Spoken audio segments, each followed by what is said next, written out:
So hello students, welcome to our channel MV Tutorials. This is your Mithilesh sir. बच्चा I hope आपका preparation अच्छे से चल रहा होगा.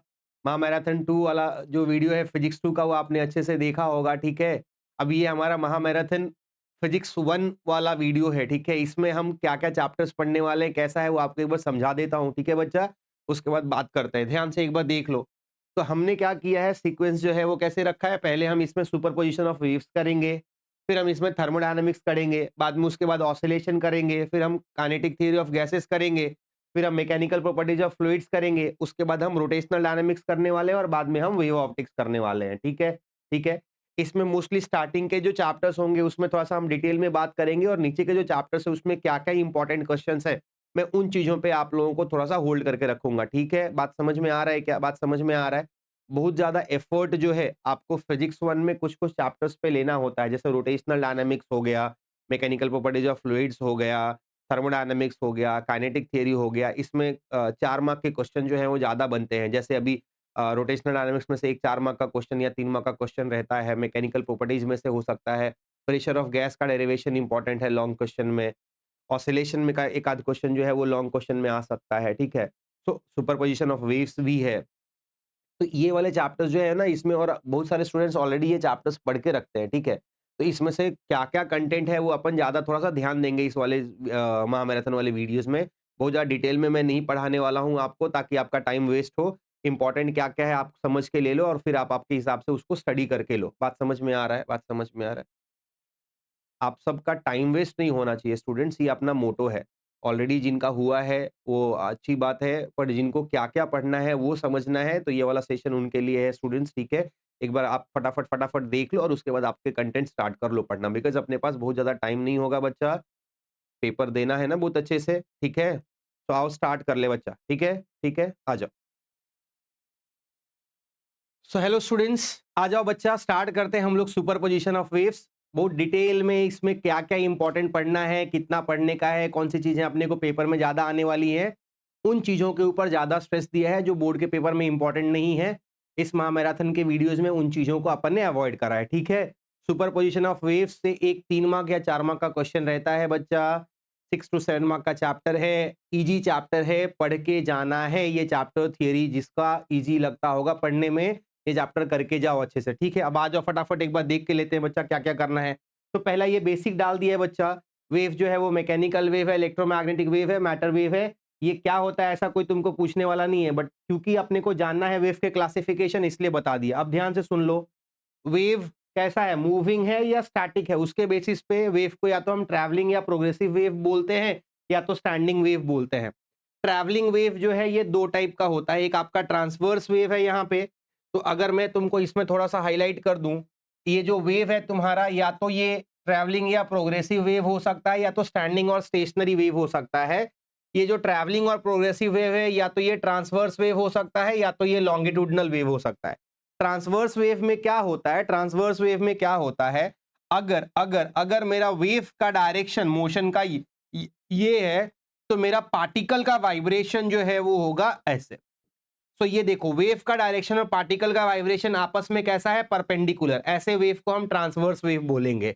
लेकिन अगर पार्टिकल का वाइब्रेशन ऐसा है, पार्टिकल का वाइब्रेशन ऐसा है और डायरेक्शन ऑफ वेव मोशन जो है वो ऐसा है, देखो ये दोनों आपस में पैरेलल हो गए ना, they are along the same line, इसको हम बोलेंगे लॉन्गिट्यूडनल वेव. तो ट्रांसवर्स वेव का एग्जांपल क्या क्या है, string wave, water wave, light wave. These are examples of transverse waves. आपका लॉन्गिट्यूडनल वेव का एग्जांपल क्या है, साउंड वेव. बात समझ में आया? बात समझ में आया स्टूडेंट्स? आ जाओ आगे चलने, आगे चलने. ध्यान देना. अब बच्चा ये एक पेपर में पूछा है, प्रॉपर्टीज ऑफ प्रोग्रेसिव वेव्स. तो प्रॉपर्टीज ऑफ प्रोग्रेसिव वेव और प्रॉपर्टीज ऑफ स्टेशनरी वेव अलग अलग पढ़ने से अच्छा है कि हम डिफरेंस बिटवीन प्रोग्रेसिव वेव और स्टेशनरी वेव पढ़ लें एक ही जगह पे और वहां से हम सारी चीजें लिख दें. पर मैंने क्योंकि ये पेपर में आया है, एक बार आपके लिए छोड़ दिया है, एक बार खाली रीड कर लोगे आपको समझ में आएगा. इससे मैं तुमको अच्छा बोलूंगा कि तुम डिफरेंस बिटवीन जो हम आगे पढ़ेंगे प्रोग्रेसिव वेव और स्टेशनरी वेव वो याद कर लो. वहां से आप प्रॉपर्टीज पूछा तो ये भी लिख पाओगे, और दूसरा वाला जो स्टेशनरी या स्टैंडिंग वेव है, सॉरी आपका ये स्टेशनरी या स्टैंडिंग वेव है, वो भी आप लिख पाओगे ना. आ जाओ ध्यान देना. अच्छा, अब बच्चा एक टॉपिक है, ये पेपर में आके गया है पेपर में आके गया है, ध्यान देना, मार्च 2019 में, और रिपीट होने का चांस है। रिफ्लेक्शन ऑफ वेव्स अपने को एक्सप्लेन करना है। तो कोई भी वेव चाहे ट्रांसवर्स वेव हो या लॉन्गिट्यूडनल वेव हो, जब किसी मीडियम में ट्रैवल होते हुए किसी दूसरे मीडियम में इंसिडेंट करता है, यानी वो रेयरर से डेंसर जा रहा हो या डेंसर से रेयरर जा रहा हो, तो वो रिफ्लेक्ट करता है। अब रिफ्लेक्शन कैसे होगा, तो जरा ध्यान से सुन लो। अगर हम रिफ्लेक्शन ऑफ ट्रांसवर्स वेव की बात कर रहे हैं, बच्चा, अगर ये मेरा डेंसर मीडियम है, ध्यान से सुन लो, अगर ये मेरा डेंसर मीडियम है, अगर ये मेरा रेयरर मीडियम है, तो रेयरर टू डेंसर अगर क्रेस्ट गया, तो डेंसर टू ध्यान देना, रेयरर टू डेंसर अगर मेरा क्रेस्ट गया है स्टूडेंट, तो जब वो रिफ्लेक्ट होकर के रिटर्न आएगा, वो मेरा ट्रफ बन जाएगा, ठीक है। और अगर ट्रफ गया है, तो इधर से आते टाइम पे वो क्रेस्ट बन जाएगा। जो मैं बोल रहा हूं समझ के लेना है। तो होता क्या है, ट्रांसवर्स वेव में जब हम रेयरर से डेंसर मीडियम में जाते हैं, क्रेस्ट रिफ्लेक्ट करता है डेंसर मीडियम से ट्रफ बनके, और ट्रफ रिफ्लेक्ट करता है क्रेस्ट बनके। और ऐसा होने का मतलब ये हुआ कि इन दोनों में फेज डिफरेंस कितने का हो गया, 180 डिग्री का। वो चीज यहां पे बच्चा मेंशन करा है। समझ में आया। लेकिन अगर मैं डेंसर टू रेयरर जा रहा हूं, तो कोई चेंज नहीं होता है। तो अगर मैं डेंसर टू रेयरर जा रहा हूं, कोई चेंज नहीं होता है। अगर ये गया तो यही आया, देखो कोई चेंज नहीं हुआ। कब? जब इधर है डेंसर और इधर है रेयरर। बात समझ में आया? इधर है डेंसर और इधर है रेयरर, तो कोई चेंज नहीं होता है। ट्रफ अगर गया है तो ट्रफ ही आएगा, यानी कोई फेज चेंज नहीं है। ये जो मैंने बोला, ट्रांसवर्स वेव में रेयरर टू डेंसर गए तो क्रेस्ट ट्रफ बन जाता है, ट्रफ क्रेस्ट बन जाता है, फेज चेंज पाई का। लेकिन अगर डेंसर टू रेयरर जा रहे हो तो क्रेस्ट क्रेस्ट ही बनता है, ट्रफ ट्रफ ही बनता है, कोई फेज चेंज नहीं है, यानी जीरो फेज चेंज। बात समझ में आया? इसका उल्टा हम लॉन्गिट्यूडनल वेव में लिखते हैं। तो सर इसका क्या मतलब? लॉन्गिट्यूडनल वेव में अगर हम रेयरर मीडियम से डेंसर मीडियम में जा रहे हैं, ध्यान से सुन लेना, अगर हम रेयरर मीडियम से डेंसर मीडियम में जा रहे हैं, तो अभी देख ध्यान से, ये है कंप्रेशन, ये है रेयरफैक्शन। रिफ्लेक्ट होने के बाद रेयरफैक्शन ही रहता है। कंप्रेशन जो है ये देखो, तो रेयरफैक्शन गया तो रेयरफैक्शन ही रिफ्लेक्ट हुआ, ये गया है ये आया है। तो इसका मतलब अगर कंप्रेशन जाएगा तो कंप्रेशन ही रिटर्न आएगा।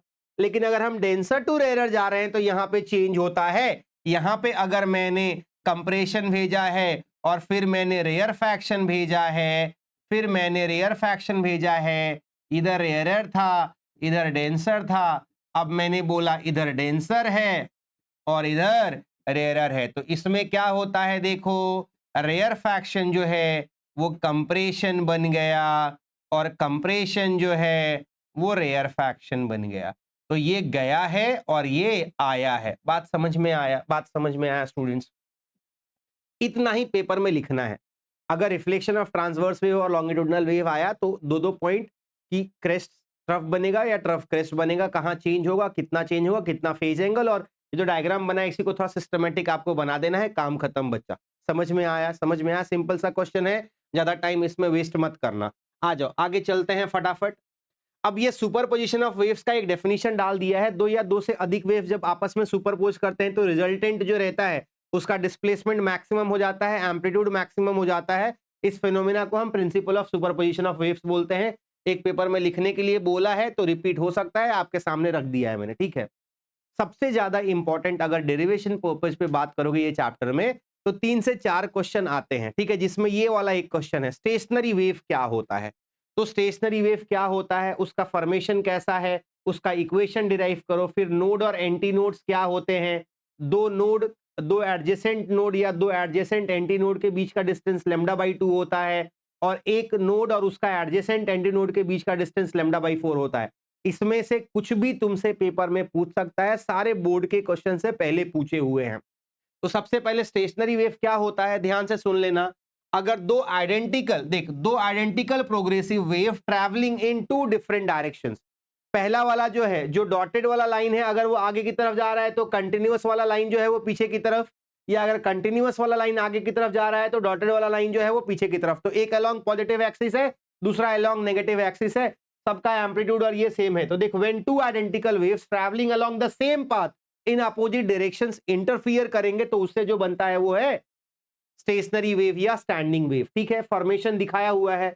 अब इस डायग्राम में स्टूडेंट्स ध्यान दे देना, ये जो मिनिमम पॉइंट ऑफ वाइब्रेशन या एम्पलीट्यूड होता है इसको हम नोड बोलते हैं। तो ये नोड है, ये नोड है, ये नोड है, ये नोड है, ये नोड है, और इधर बीच में जो मैक्सिमम एम्पलीट्यूड वाले पॉइंट्स हैं ये एंटी नोड है, ये एंटी नोड है, ये एंटी नोड है। तो अगर हम डायग्राम से देखें, तो हर दो एडजेसेंट नोड के बीच का ये जो डिस्टेंस है ये कितना है, लेमडा बाई 2। हर दो एडजेसेंट एंटीनोड के बीच का डिस्टेंस भी कितना है, लेमडा बाई 2, बिकॉज ये कितना होगा, लेमडा बाई 2 का आधा लेमडा बाई 4। तो लेमडा बाई 4 फिर लेमडा बाई 4 ऐड कर दिया लेमडा बाई 2, और एडजेसेंट नोड और एंटीनोड के बीच का डिस्टेंस कितना हो गया, लेमडा बाई 4। ये आगे जाकर के हमको प्रूफ करना है स्टूडेंट, ये आगे जाकर के हमको प्रूफ करना है। बात समझ में आया, बात समझ में आया। तो ये हो गया स्टेशनरी वेव का डेफिनेशन, ये formation of stationary wave. Draw करो, प्रॉपर लेबल कर दो, काम खत्म। अब आ जाओ इक्वेशन ऑफ स्टेशनरी वेव में। ध्यान देना, कोई भी ट्रैवलिंग वेव जब ट्रैवल करता है तो उसका जो डिस्प्लेसमेंट का इक्वेशन होता है वो हम ऐसे लिखते हैं। देखो, ये डिस्प्लेसमेंट इक्वेशन है स्टूडेंट, ध्यान देना। अब ये डिस्प्लेसमेंट इक्वेशन जो मैंने अभी लिखा है ये अलोंग पॉजिटिव एक्सिस है, ये अलोंग नेगेटिव एक्सिस है। सुपरपोजिशन ऑफ वेव से अगर मैं इन दोनों को ऐड कर दूं तो मुझे रिजल्टेंट डिस्प्लेसमेंट मिलता है। देखो, मैंने दोनों को ऐड किया, दोनों में ए कॉमन था, बाहर ले लिया। अब ब्रैकेट में क्या है, ये sine C plus sine D. तो sine C plus sine D का अपन ने मैथमेटिक्स का फॉर्मूला लगा दिया, 2 sine C plus D by 2 cos C minus D by 2। ये ट्रिगो का फॉर्मूला लगाया स्टूडेंट्स। देखो, एक्सपैंड किया, एक्सपैंड करके नीचे गए, ध्यान देना, ये cos 2 पाई एक्स और ये 2a को साथ में रखा, इसको हम रिजल्टेंट एम्पलीट्यूड बोलते हैं, कैपिटल ए से रिप्रेजेंट किया। तो मेरा ये इक्वेशन क्या बन गया, ये वाला। जब हमने स्टार्ट किया था तो हमको इक्वेशन में x वाला टर्म था, पर देखो इस इक्वेशन में कोई भी x वाला टर्म नहीं है। इसका मतलब ये वेव अभी क्या हो गया है, स्टेशनरी या स्टैंडिंग वेव, क्योंकि इसमें x का टर्म नहीं है। बात समझ में आया, बात समझ में आया। अब ध्यान से सुन लो, अभी जो मैंने रिजल्टेंट एम्पलीट्यूड ए लिया था, उसको किसको लिया था, 2a cos 2 पाई एक्स अपॉन लेमडा को। एक बार देख लो, ए हमने किसको लिया था, 2a cos 2 पाई एक्स अपॉन लेमडा को। अगर नोड होगा तो मैंने अभी क्या बोला, रिजल्टेंट एम्पलीट्यूड 0 होता है और एंटी नोड पे मैक्सिमम होता है। तो दो अगर डिस्प्लेसमेंट्स का मैक्सिमम एम्पलीट्यूड ऐड करोगे तो क्या हो जाएगा, दोनों पॉजिटिव साइड में है तो +2a, नेगेटिव साइड में है तो -2a। तो अभी ध्यान देना, अगर नोड की बात करोगे, नोड वो पॉइंट है जहां पे एम्पलीट्यूड और वाइब्रेशन मिनिमम होता है, यानी एम्पलीट्यूड 0, 2a cos 2 पाई x 0। यहां से आप ध्यान देना, 2a उधर गया 0 cos, तो यहां से बच्चा हमको x की वैल्यू मिल जाएगी। ध्यान देना, x की वैल्यू मिल जाएगी। x क्या आ रहा है, lambda by 4, 3 lambda by 4, 5 lambda by 4। तो हर दो के बीच में डिस्टेंस निकालूंगा तो कितना हो जाएगा, 3 - 1 2, 2 लेमडा बाई 4 यानी कि लेमडा बाई 2, यानी हर दो नोड के बीच का डिस्टेंस कितना हो गया, लेमडा बाई 2। ऐसा ही एग्जैक्ट मैथ्स है एंटी नोड का।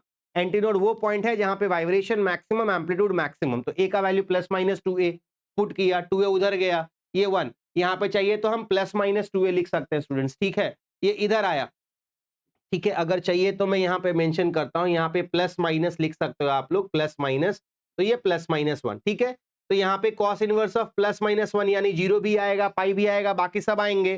तो यहाँ से अगर हम x की वैल्यू निकालते हैं तो पहला वैल्यू 0, फिर 1 लेमडा बाई 2, 2 लेमडा बाई 2, जहाँ पे हमने p का वैल्यू कहाँ से स्टार्ट किया है, 0 से।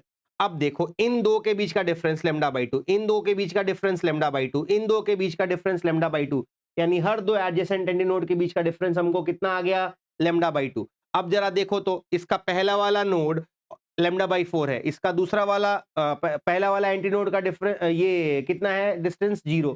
दोनों का बीच का सेपरेशन निकालूंगा तो लेमडा बाई 4 - 0 कितना, लेमडा बाई 4।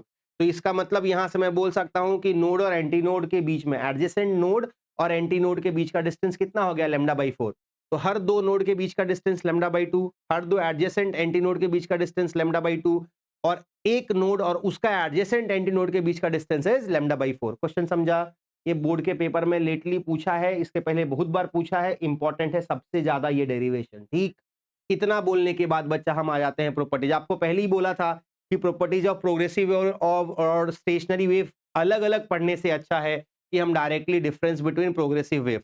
तो ये डिफरेंस बिटवीन सिंपल करके लिखा हुआ है मैंने, आप इसको यहां से याद कर लो, कोई 3 पॉइंट 4 पॉइंट अगर आपको जो याद रह जाता है उससे आपका काम हो जाएगा। बात समझ में आया स्टूडेंट्स? सिंपल है, आगे चलता हूं। पुराने पेपर के क्वेश्चंस में फ्री वाइब्रेशन फोर्स वाइब्रेशन का डिफरेंस बिटवीन, फोर्स वाइब्रेशन और रेजोनेंस का डिफरेंस बिटवीन पूछा है। थियरी है, मैं बहुत ज्यादा इसमें डिटेलिंग्स नहीं दे रहा हूं, नोट्स दे दिए है, यहां से इसको याद करने की जिम्मेदारी तुम्हारी। ठीक है, आ जाओ आगे चलते हैं स्टूडेंट्स। हार्मोनिक्स एंड ओवरटोन्स, सारे फ्रीक्वेंसीज कंसीडर करके, इवन पहला फर्स्ट हार्मोनिक्स फ्रीक्वेंसी से लेके सारे हार्मोनिक्स अगर हम कंसीडर, सारे फ्रीक्वेंसीज अगर हम इंक्लूड करते हैं तो वो हार्मोनिक में आता है, सारे frequencies including natural frequency, fundamental frequency. लेकिन अगर पहला फंडामेंटल फ्रीक्वेंसी छोड़ के अगर हम फ्रीक्वेंसीज को काउंट करते हैं तो हम उसको ओवरटोन बोलते हैं। तो ओवरटोन और हार्मोनिक्स के बीच में दो छोटे छोटे पॉइंट्स बच्चा मैंने अच्छे से नोट्स दिया हुआ है, याद कर लेना। पेपर में हो सकता है कि write a difference between harmonics and overtones या differentiate between harmonics and overtones. ठीक है, पेपर में आया हुआ है ऑलरेडी, कब कब आया है तुम्हारे सामने है, पढ़ के जाना है। अब आ जाओ एंड करेक्शन पे। एंड करेक्शन क्या होता है, एक डायग्राम से पहले फटाफट समझ लेते हैं स्टूडेंट्स। तो अभी देखो ये एक क्लोज्ड पाइप है, pipe close at one and. इसका जो पाइप का एंड ओपन है ना, यहां पे जस्ट बाहर एयर जो रहता है, इसके जस्ट बाहर एयर जो, उसको सडनली ओपन स्पेस मिलता है वाइब्रेशंस करने के लिए, यानी वहां पे एम्पलीट्यूड मैक्सिमम हो जाता है। तो इस वाले पॉइंट पे क्योंकि एयर जो है बहुत रेस्ट्रिक्टेड है अपने मोशन के साथ, यहां पे नोड आता है और जस्ट आउटसाइड एंटी नोड आता है, एंड पे नहीं रहता है, थोड़ा बाहर। तो ये एंटी नोड और इस ओपन पाइप के बीच का ये जो डिस्टेंस है ना, इसी को हम एंड करेक्शन बोलते हैं। तो मान लो ये पाइप का लेंथ यहां से यहां एल था, तो ओरिजिनल लेंथ जो होगा पाइप का उसको मैं बोलूंगा एल प्लस ई, यहां से यहां। समझा क्या बोला? तो ये एंड करेक्शन है। ऐसा अगर पाइप ओपन है, pipe open at both ends है, तो एक एंटी नोड इधर आएगा, एक एंटी नोड इधर आएगा, ये तुम्हारा ओपन एंड हो गया, ये तुम्हारा ओपन एंड हो गया। तो एक ई इधर आया, एक ई इधर आया। ये अगर मेरा स्मॉल एल है तो मैं बोल दूंगा कि मेरा capital L is L plus two E, ये ओपन पाइप के लिए है, pipe open at both ends के लिए चलेगा। बात समझ में आया? जो चीज बोली वो मेंशन की है, distance between open end of the pipe and position. देखो बहुत सारे पेपर में पूछा है, रिपीट होने का पूरा पूरा चांस है, पढ़ के जाना, छोटा थियरी है, इंपॉर्टेंट थियरी है। ठीक है बच्चा, एंड करेक्शन क्या है? एंड करेक्शन का formula E is equal to 0.3 small D, जहां पे स्मॉल डी क्या होता है, ये पाइप का इनर डायमीटर। ठीक है ठीक है ठीक है, small E and correction. Open pipe के लिए क्या रहेगा, pipe open at both ends, pipe close at one and क्या रहेगा, आपको समझा दिया है बच्चा अच्छे से। आ जाओ आगे। कभी कभी है ना ये फॉर्मूला निकले को आ जाता है, तो ध्यान से सुन लेना। हम बाद में जाके ना for pipe open at both ends पढ़ने वाले हैं, तो जब आप ये टॉपिक पढ़ लोगे pipe open at both ends में क्या होता है, ध्यान से सुन लो। उसका जो वेलोसिटी रहता है ना v, वो होता है 2nl, और ये कांस्टेंट है बोल के हम इस चीज को ऐसे लिख सकते हैं। ठीक है, तो अगर मैं ये वाली चीज कंटिन्यू करूंगा, मैं 2n1 को वैसे ही लिखूंगा, क्योंकि pipe open at both ends है, तो इसका L1 plus 2 times and correction उसमें ऐड होगा, ये हो जाएगा 2n2 L2 plus 2 times and correction. अब अगर आप ध्यान से देखोगे तो दोनों तरफ ये 2 और ये 2 कैंसिल होने वाला है। हम ये जब अंदर मल्टीप्लाई करेंगे तो ये हो जाएगा n1 L1 plus 2n1e is equal to n2 L2 plus 2n2e। यहां से मैं बोल सकता हूं, ध्यान देना, यहां से मैं क्या बोल सकता हूं, मुझे e लेने का है, तो अगर इसको इधर बुलाते हो तो मेरे को ऐसे लिखना पड़ेगा कि भाई 2e bracket n1 minus n2, ध्यान देना, is equal to n2 L2 minus n1 L1। यानी यहां से एंड करेक्शन ई निकालना है तो हो गया n2 L2 minus n1 L1 upon 2 into n1 minus n2। बात समझ में आया? लेकिन यही चीज अगर क्लोज एट वन एंड के लिए करना चाहोगे तो वहां पे क्या होता है, यहाँ पे 2nl था ना, वहां पे 4nl होता है बच्चा। तो देख, pipe close at one and पे हम इस चीज को ऐसे लिखते हैं, और अभी थोड़े टाइम पहले समझाया, इसको अगर कंटिन्यू करते हो तो 4n1 क्लोज्ड पाइप के लिए ओरिजिनल लेंथ क्या हो जाएगा, L1 प्लस एंड करेक्शन पहले वाले का, 4 into n2 L2 plus and correction दूसरे वाले का।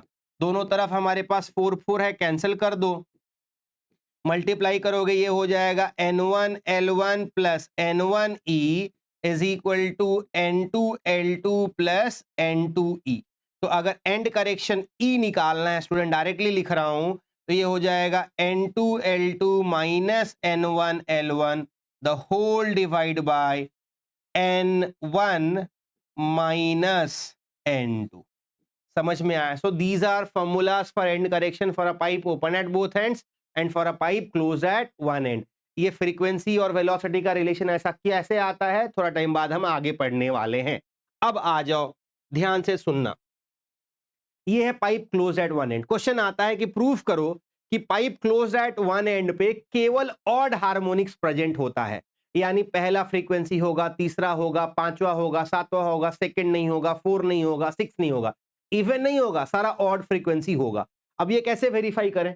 तो मैंने क्या किया, ध्यान दे दो। एक pipe close at one and में मिनिमम अपने पास क्या रिलेशन हो सकता है? ये वाला तो नोड है हमारा और ये एंटी नोड है, समझ के लेना। ये वाला नोड है हमारा, ये वाला हमारा नोड है, ठीक है। मैं यहां पे लिख देता हूं, ये वाला मेरा नोड है, ऊपर एंटी नोड है, तो ये मिनिमम वैल्यू है, इससे कम नहीं बना सकते हम। अब ये डिस्टेंस कितना है, लेमडा बाई 4, तो मेरा लेंथ जो है वो क्या हो गया पाइप का, एंड टू एंड, यहां से एंड से लेके एंटी नोड तक, ये L is equal to lambda by 4 हो गया। तो यहां से लेमडा निकाल सकते हैं। यहाँ पे क्या हुआ देख, यहाँ पे हाफ लूप था, यहाँ पे 1.5 लूप है, तो ये 1.5 लूप है, इसमें लेंथ L कितना हो गया, 3। अब क्योंकि वेवलेंथ अलग अलग है, तो अब मैंने यहाँ लेमडा लिया था, तो अभी मैंने लेमडा 1 ले लिया, तो यहाँ पे लेंथ हो गया 3 लेमडा 1/4। यहाँ से लेमडा 1 कितना हो जाएगा, 4L/3। अकॉर्डिंगली यहाँ पे अब 2.5 लूप है, तो यहाँ से आप अब वापिस आपको लेमडा 2 मिल जाएगा। अब हम इसका करेंगे क्या, देखो बेसिक चीज है, बेसिक चीज है। पहले वाले फर्स्ट मोड, पहला जो ड्राइंग है उसमें हाफ लूप था, हाफ लूप था, एक नोड एक एंटी नोड था। उसके फ्रीक्वेंसी और वेवलेंथ को अगर अपन ने एन और लेमडा बोला, तो हम बचपन से पढ़ रहे, देख उस फिगर में क्या था, L इज लेमडा बाई 4, तो लेमडा क्या हो गया 4L। हम बचपन से पढ़ रहे V is equal to N lambda, तो एन क्या हो गया V अपॉन लेमडा। ध्यान देना, एन क्या हो गया V अपॉन लेमडा। लेमडा कितना है 4L, उठा के यहाँ पे पुट कर दिया, उठा के यहाँ पे पुट कर दिया स्टूडेंट्स। तो एन क्या हो गया मेरे को V अपॉन 4, और pipe close at one and है, तो कैपिटल एल को हम क्या लिखेंगे, L प्लस ई। एक इक्वेशन बना के रख दिया।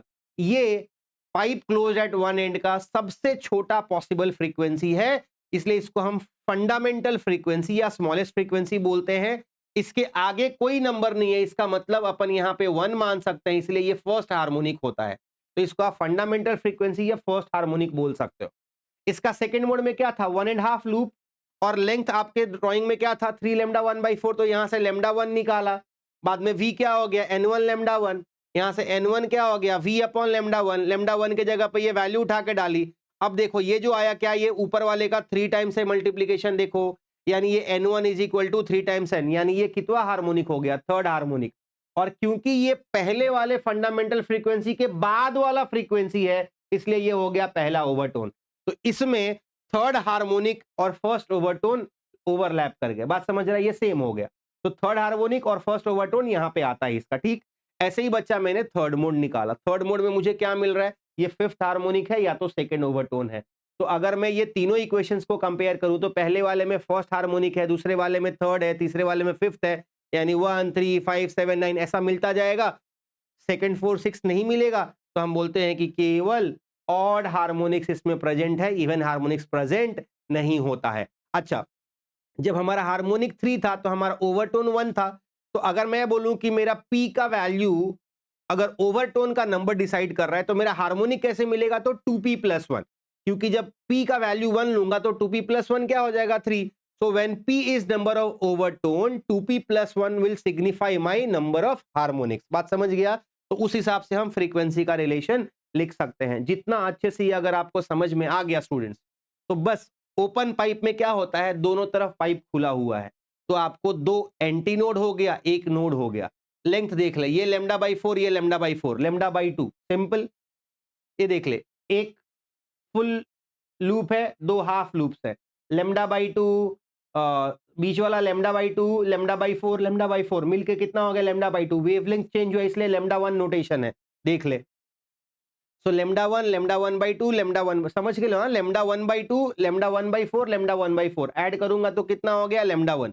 वैसे इसमें क्या है, लेमडा 1/2 लेमडा 1/2 लेमडा, और ये लेमडा 1 लेमडा 2/4 लेमडा 2/4 कितना हो गया 2, तो ऐड करूंगा तो ये क्या हो गया 3 लेमडा 2/2। बात समझ में आया? जैसा हमने pipe close at one and के लिए किया था, ये हमारा फर्स्ट मोड है, सेकेंड मोड है, थर्ड मोड है। जाके फ्रीक्वेंसी निकाली, पहले वाले का ऐसा आया, ये पहले वाले का पहला फ्रीक्वेंसी है, इससे कम फ्रीक्वेंसी होना पॉसिबल नहीं है, यानी ये फंडामेंटल फ्रीक्वेंसी और आगे कोई नंबर नहीं है, मतलब पहला हार्मोनिक है। इसके बाद वाला निकाला तो उधर नंबर क्या आ रहा है 2, यानी कि ये सेकंड हार्मोनिक और इसको हम पहला ओवरटोन बोलेंगे। ऐसे थर्ड मोड के लिए निकाला तो ये मेरा तीसरा हार्मोनिक है और इसको हम सेकंड ओवरटोन बोलेंगे। तो अगर मैं कंपेयर करूं इक्वेशन 1, 2 और 3 को, तो मुझे क्या मिल रहा है, पहले वाले में पहला हार्मोनिक, फिर दूसरा, फिर तीसरा, फिर चौथा, यानी 1 भी आ रहा है, 2 भी आ रहा है, 3 भी आ रहा है, 4 भी आ रहा है, 5 भी आएगा, 6 भी आएगा, यानी इसमें सारे इवन हार्मोनिक्स और सारे ऑड हार्मोनिक्स आ रहे हैं। बात समझ में आया? बात समझ में आया तो लिखने को आता है कि प्रूफ करो कि vibrations of air column in a pipe open at both ends में सारे हार्मोनिक्स प्रेजेंट होते हैं, तो ऐसा आप कंक्लूड करोगे बच्चा, ठीक है। अब यहाँ पे अगर P नंबर ऑफ ओवरटोन है, जब ओवरटोन 1 था तो हार्मोनिक 2 था, जब ओवरटोन 2 था तो हार्मोनिक 3 था, यानी अगर P नंबर ऑफ ओवरटोन है तो P+1 ये नंबर ऑफ हार्मोनिक होगा। बात समझ में आया होगा स्टूडेंट्स आप सब लोगों को। तो पहला स्टेशनरी वेव का डेफिनेशन, उसका formation, equation of stationary wave, node anti node का कंडीशन, ये पहला डेरिवेशन। दूसरा था pipe close at one and, तीसरा था pipe open at both ends. अब ये चौथा है vibrations produced in a stretch string. तो एक स्ट्रिंग स्ट्रेच किया है देखो, और सेंटर से प्लग करके छोड़ दिया, तो एक लूप बन रहा है, अगली बार 2 लूप बन रहा है, अगली बार 3 लूप बन रहा है। ये एक लूप का वेवलेंथ क्या हो जाएगा, λ/2 आधा है फुल लूप का, तो अगले वाले में वेवलेंथ चेंज हो गया, तो अगर ये λ1 है, ये λ1 है, तो ये कितना हो जाएगा, ये λ1/2, ये λ1/2, तो ये कितना हो गया λ1। अगली बार 3 लूप है तो λ1/2, λ1/2, λ1/2 कितना हो गया 3 λ1/2। तो अभी इसी रिलेशन को अगर आप लॉजिकली समझोगे, नोटेशन में मेंशन नहीं किया है स्टूडेंट, शायद मैं यहाँ पे मेंशन कर देता हूँ तुम्हारे लिए। देखो ये λ/2 ठीक है, यहाँ पे L = λ1 लिखेंगे और ये L = 3 λ2/2 लिखना ठीक है, ठीक है। आ जाओ, तो अभी जैसा वहां पे किया था बच्चा, हमको पता है V = N लैम्डा, N होता है V बाय लैम्डा, लैम्डा कितना है वहां से देखो, पहले वाले में L इज λ/2, सो लैम्डा हो गया 2L, उठा के पुट कर दिया। और कोई भी स्ट्रेच स्ट्रिंग जो है उसका जो मोशन होता है वो एक ट्रांसवर्स वेव है, और ट्रांसवर्स वेव का स्पीड का फॉर्मूला होता है V = √T/m, ये आपने 11th में पढ़ा है। ये उठा के यहाँ डाल दिया, एक इक्वेशन मिल गया। ये सबसे छोटी पॉसिबल फ्रीक्वेंसी है, ये सबसे छोटी पॉसिबल फ्रीक्वेंसी है किसी वाइब्रेटिंग स्ट्रिंग की, इसीलिए इसको हम फंडामेंटल फ्रीक्वेंसी या तो फर्स्ट हार्मोनिक बोलेंगे। इसके बाद वाले में क्या करने वाला हूं, देखो L λ1 है, अब λ1 है तो V = N1 λ1 करूंगा। N1 क्या हो जाएगा V/λ1, λ1 के जगह पे L आ गया, 2 से ऊपर नीचे मल्टीप्लाई किया, और V क्या है V क्या है √T/m, पुट कर दिया, तो देखो अपने को ऐसा मिला, आगे 2 आया ना, यानी ये सेकंड हार्मोनिक। ऐसा थर्ड मोड किया तो क्या आया, थर्ड हार्मोनिक। यानी इसमें भी अगर मैं कंपेयर करूं तो मुझे सारे हार्मोनिक्स प्रेजेंट हैं, सारे हार्मोनिक्स प्रेजेंट हैं। अगर P नंबर ऑफ ओवरटोन है तो P+1 मेरा नंबर ऑफ हार्मोनिक है। तो ये वाला चीज जो है वो pipe open at both ends को मैच करता है, थोड़ा पढ़ते टाइम पे ध्यान रखना, ठीक है स्टूडेंट्स। आई गेस ये आपको अच्छे से समझ में आ गया। अब अभी जो हमने वाइब्रेटिंग स्ट्रिंग का जो फंडामेंटल फ्रीक्वेंसी पढ़ा, V = 1/12 √T/m, इसके ऊपर हमको स्ट्रिंग के 4 लॉज पढ़ने हैं।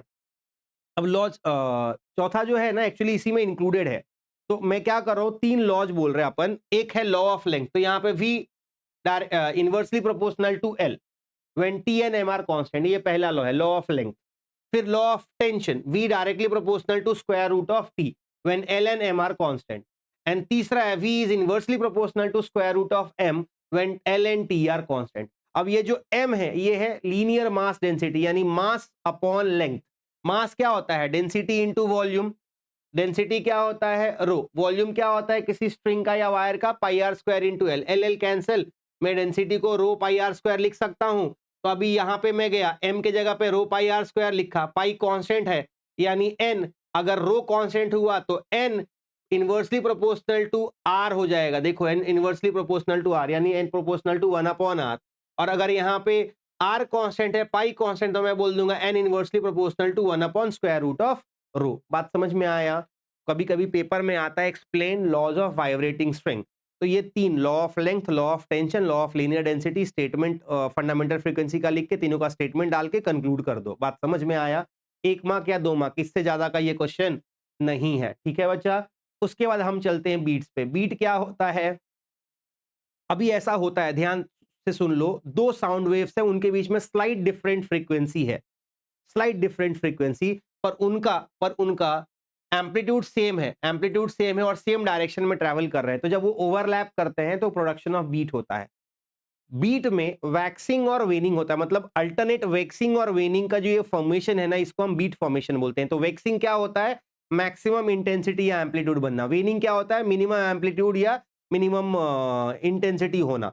तो वैक्सिंग क्या है? अकरेंस ऑफ मैक्सिमम इंटेंसिटी या मैक्सिमम एम्पलीट्यूड। वेनिंग क्या है? अकरेंसेस ऑफ मिनिमम इंटेंसिटी या मिनिमम एम्पलीट्यूड। और वन वैक्सिंग वन वेनिंग सक्सेसिव वाला मिलके आपको एक बीट बनाता है, और कितने नंबर ऑफ बीट्स प्रोड्यूस्ड पर सेकेंड हुए उसको हम बीट फ्रीक्वेंसी बोलते हैं। तो अब बीट फ्रीक्वेंसी डिराइव करना मैथमेटिकली, ये हमारा लास्ट डेरिवेशन है इस चैप्टर का। कुछ नहीं करना है, कुछ नहीं करना है। ये एक साउंड वेव का इक्वेशन लिया पॉजिटिव एक्स एक्सिस में, सेम वही लिया, खाली देखो फ्रीक्वेंसी में स्लाइड चेंज किया है बच्चा। दोनों सेम डायरेक्शन में ट्रैवल कर रहा है। इन दोनों को मैंने सुपरपोज कराया। देख, अब सुपरपोज कराते टाइम पे मैंने लिसनर को x इक्वल टू 0 पे मान लिया ताकि मेरा कैलकुलेशन इजी हो जाए। तो ये वाला पार्ट कैंसिल हो गया, ये वाला पार्ट कैंसिल हो गया। एक इक्वेशन बना y1 is equal to a sin 2 pi n1t, एक बना y2 is equal to a sin 2 pi n2t।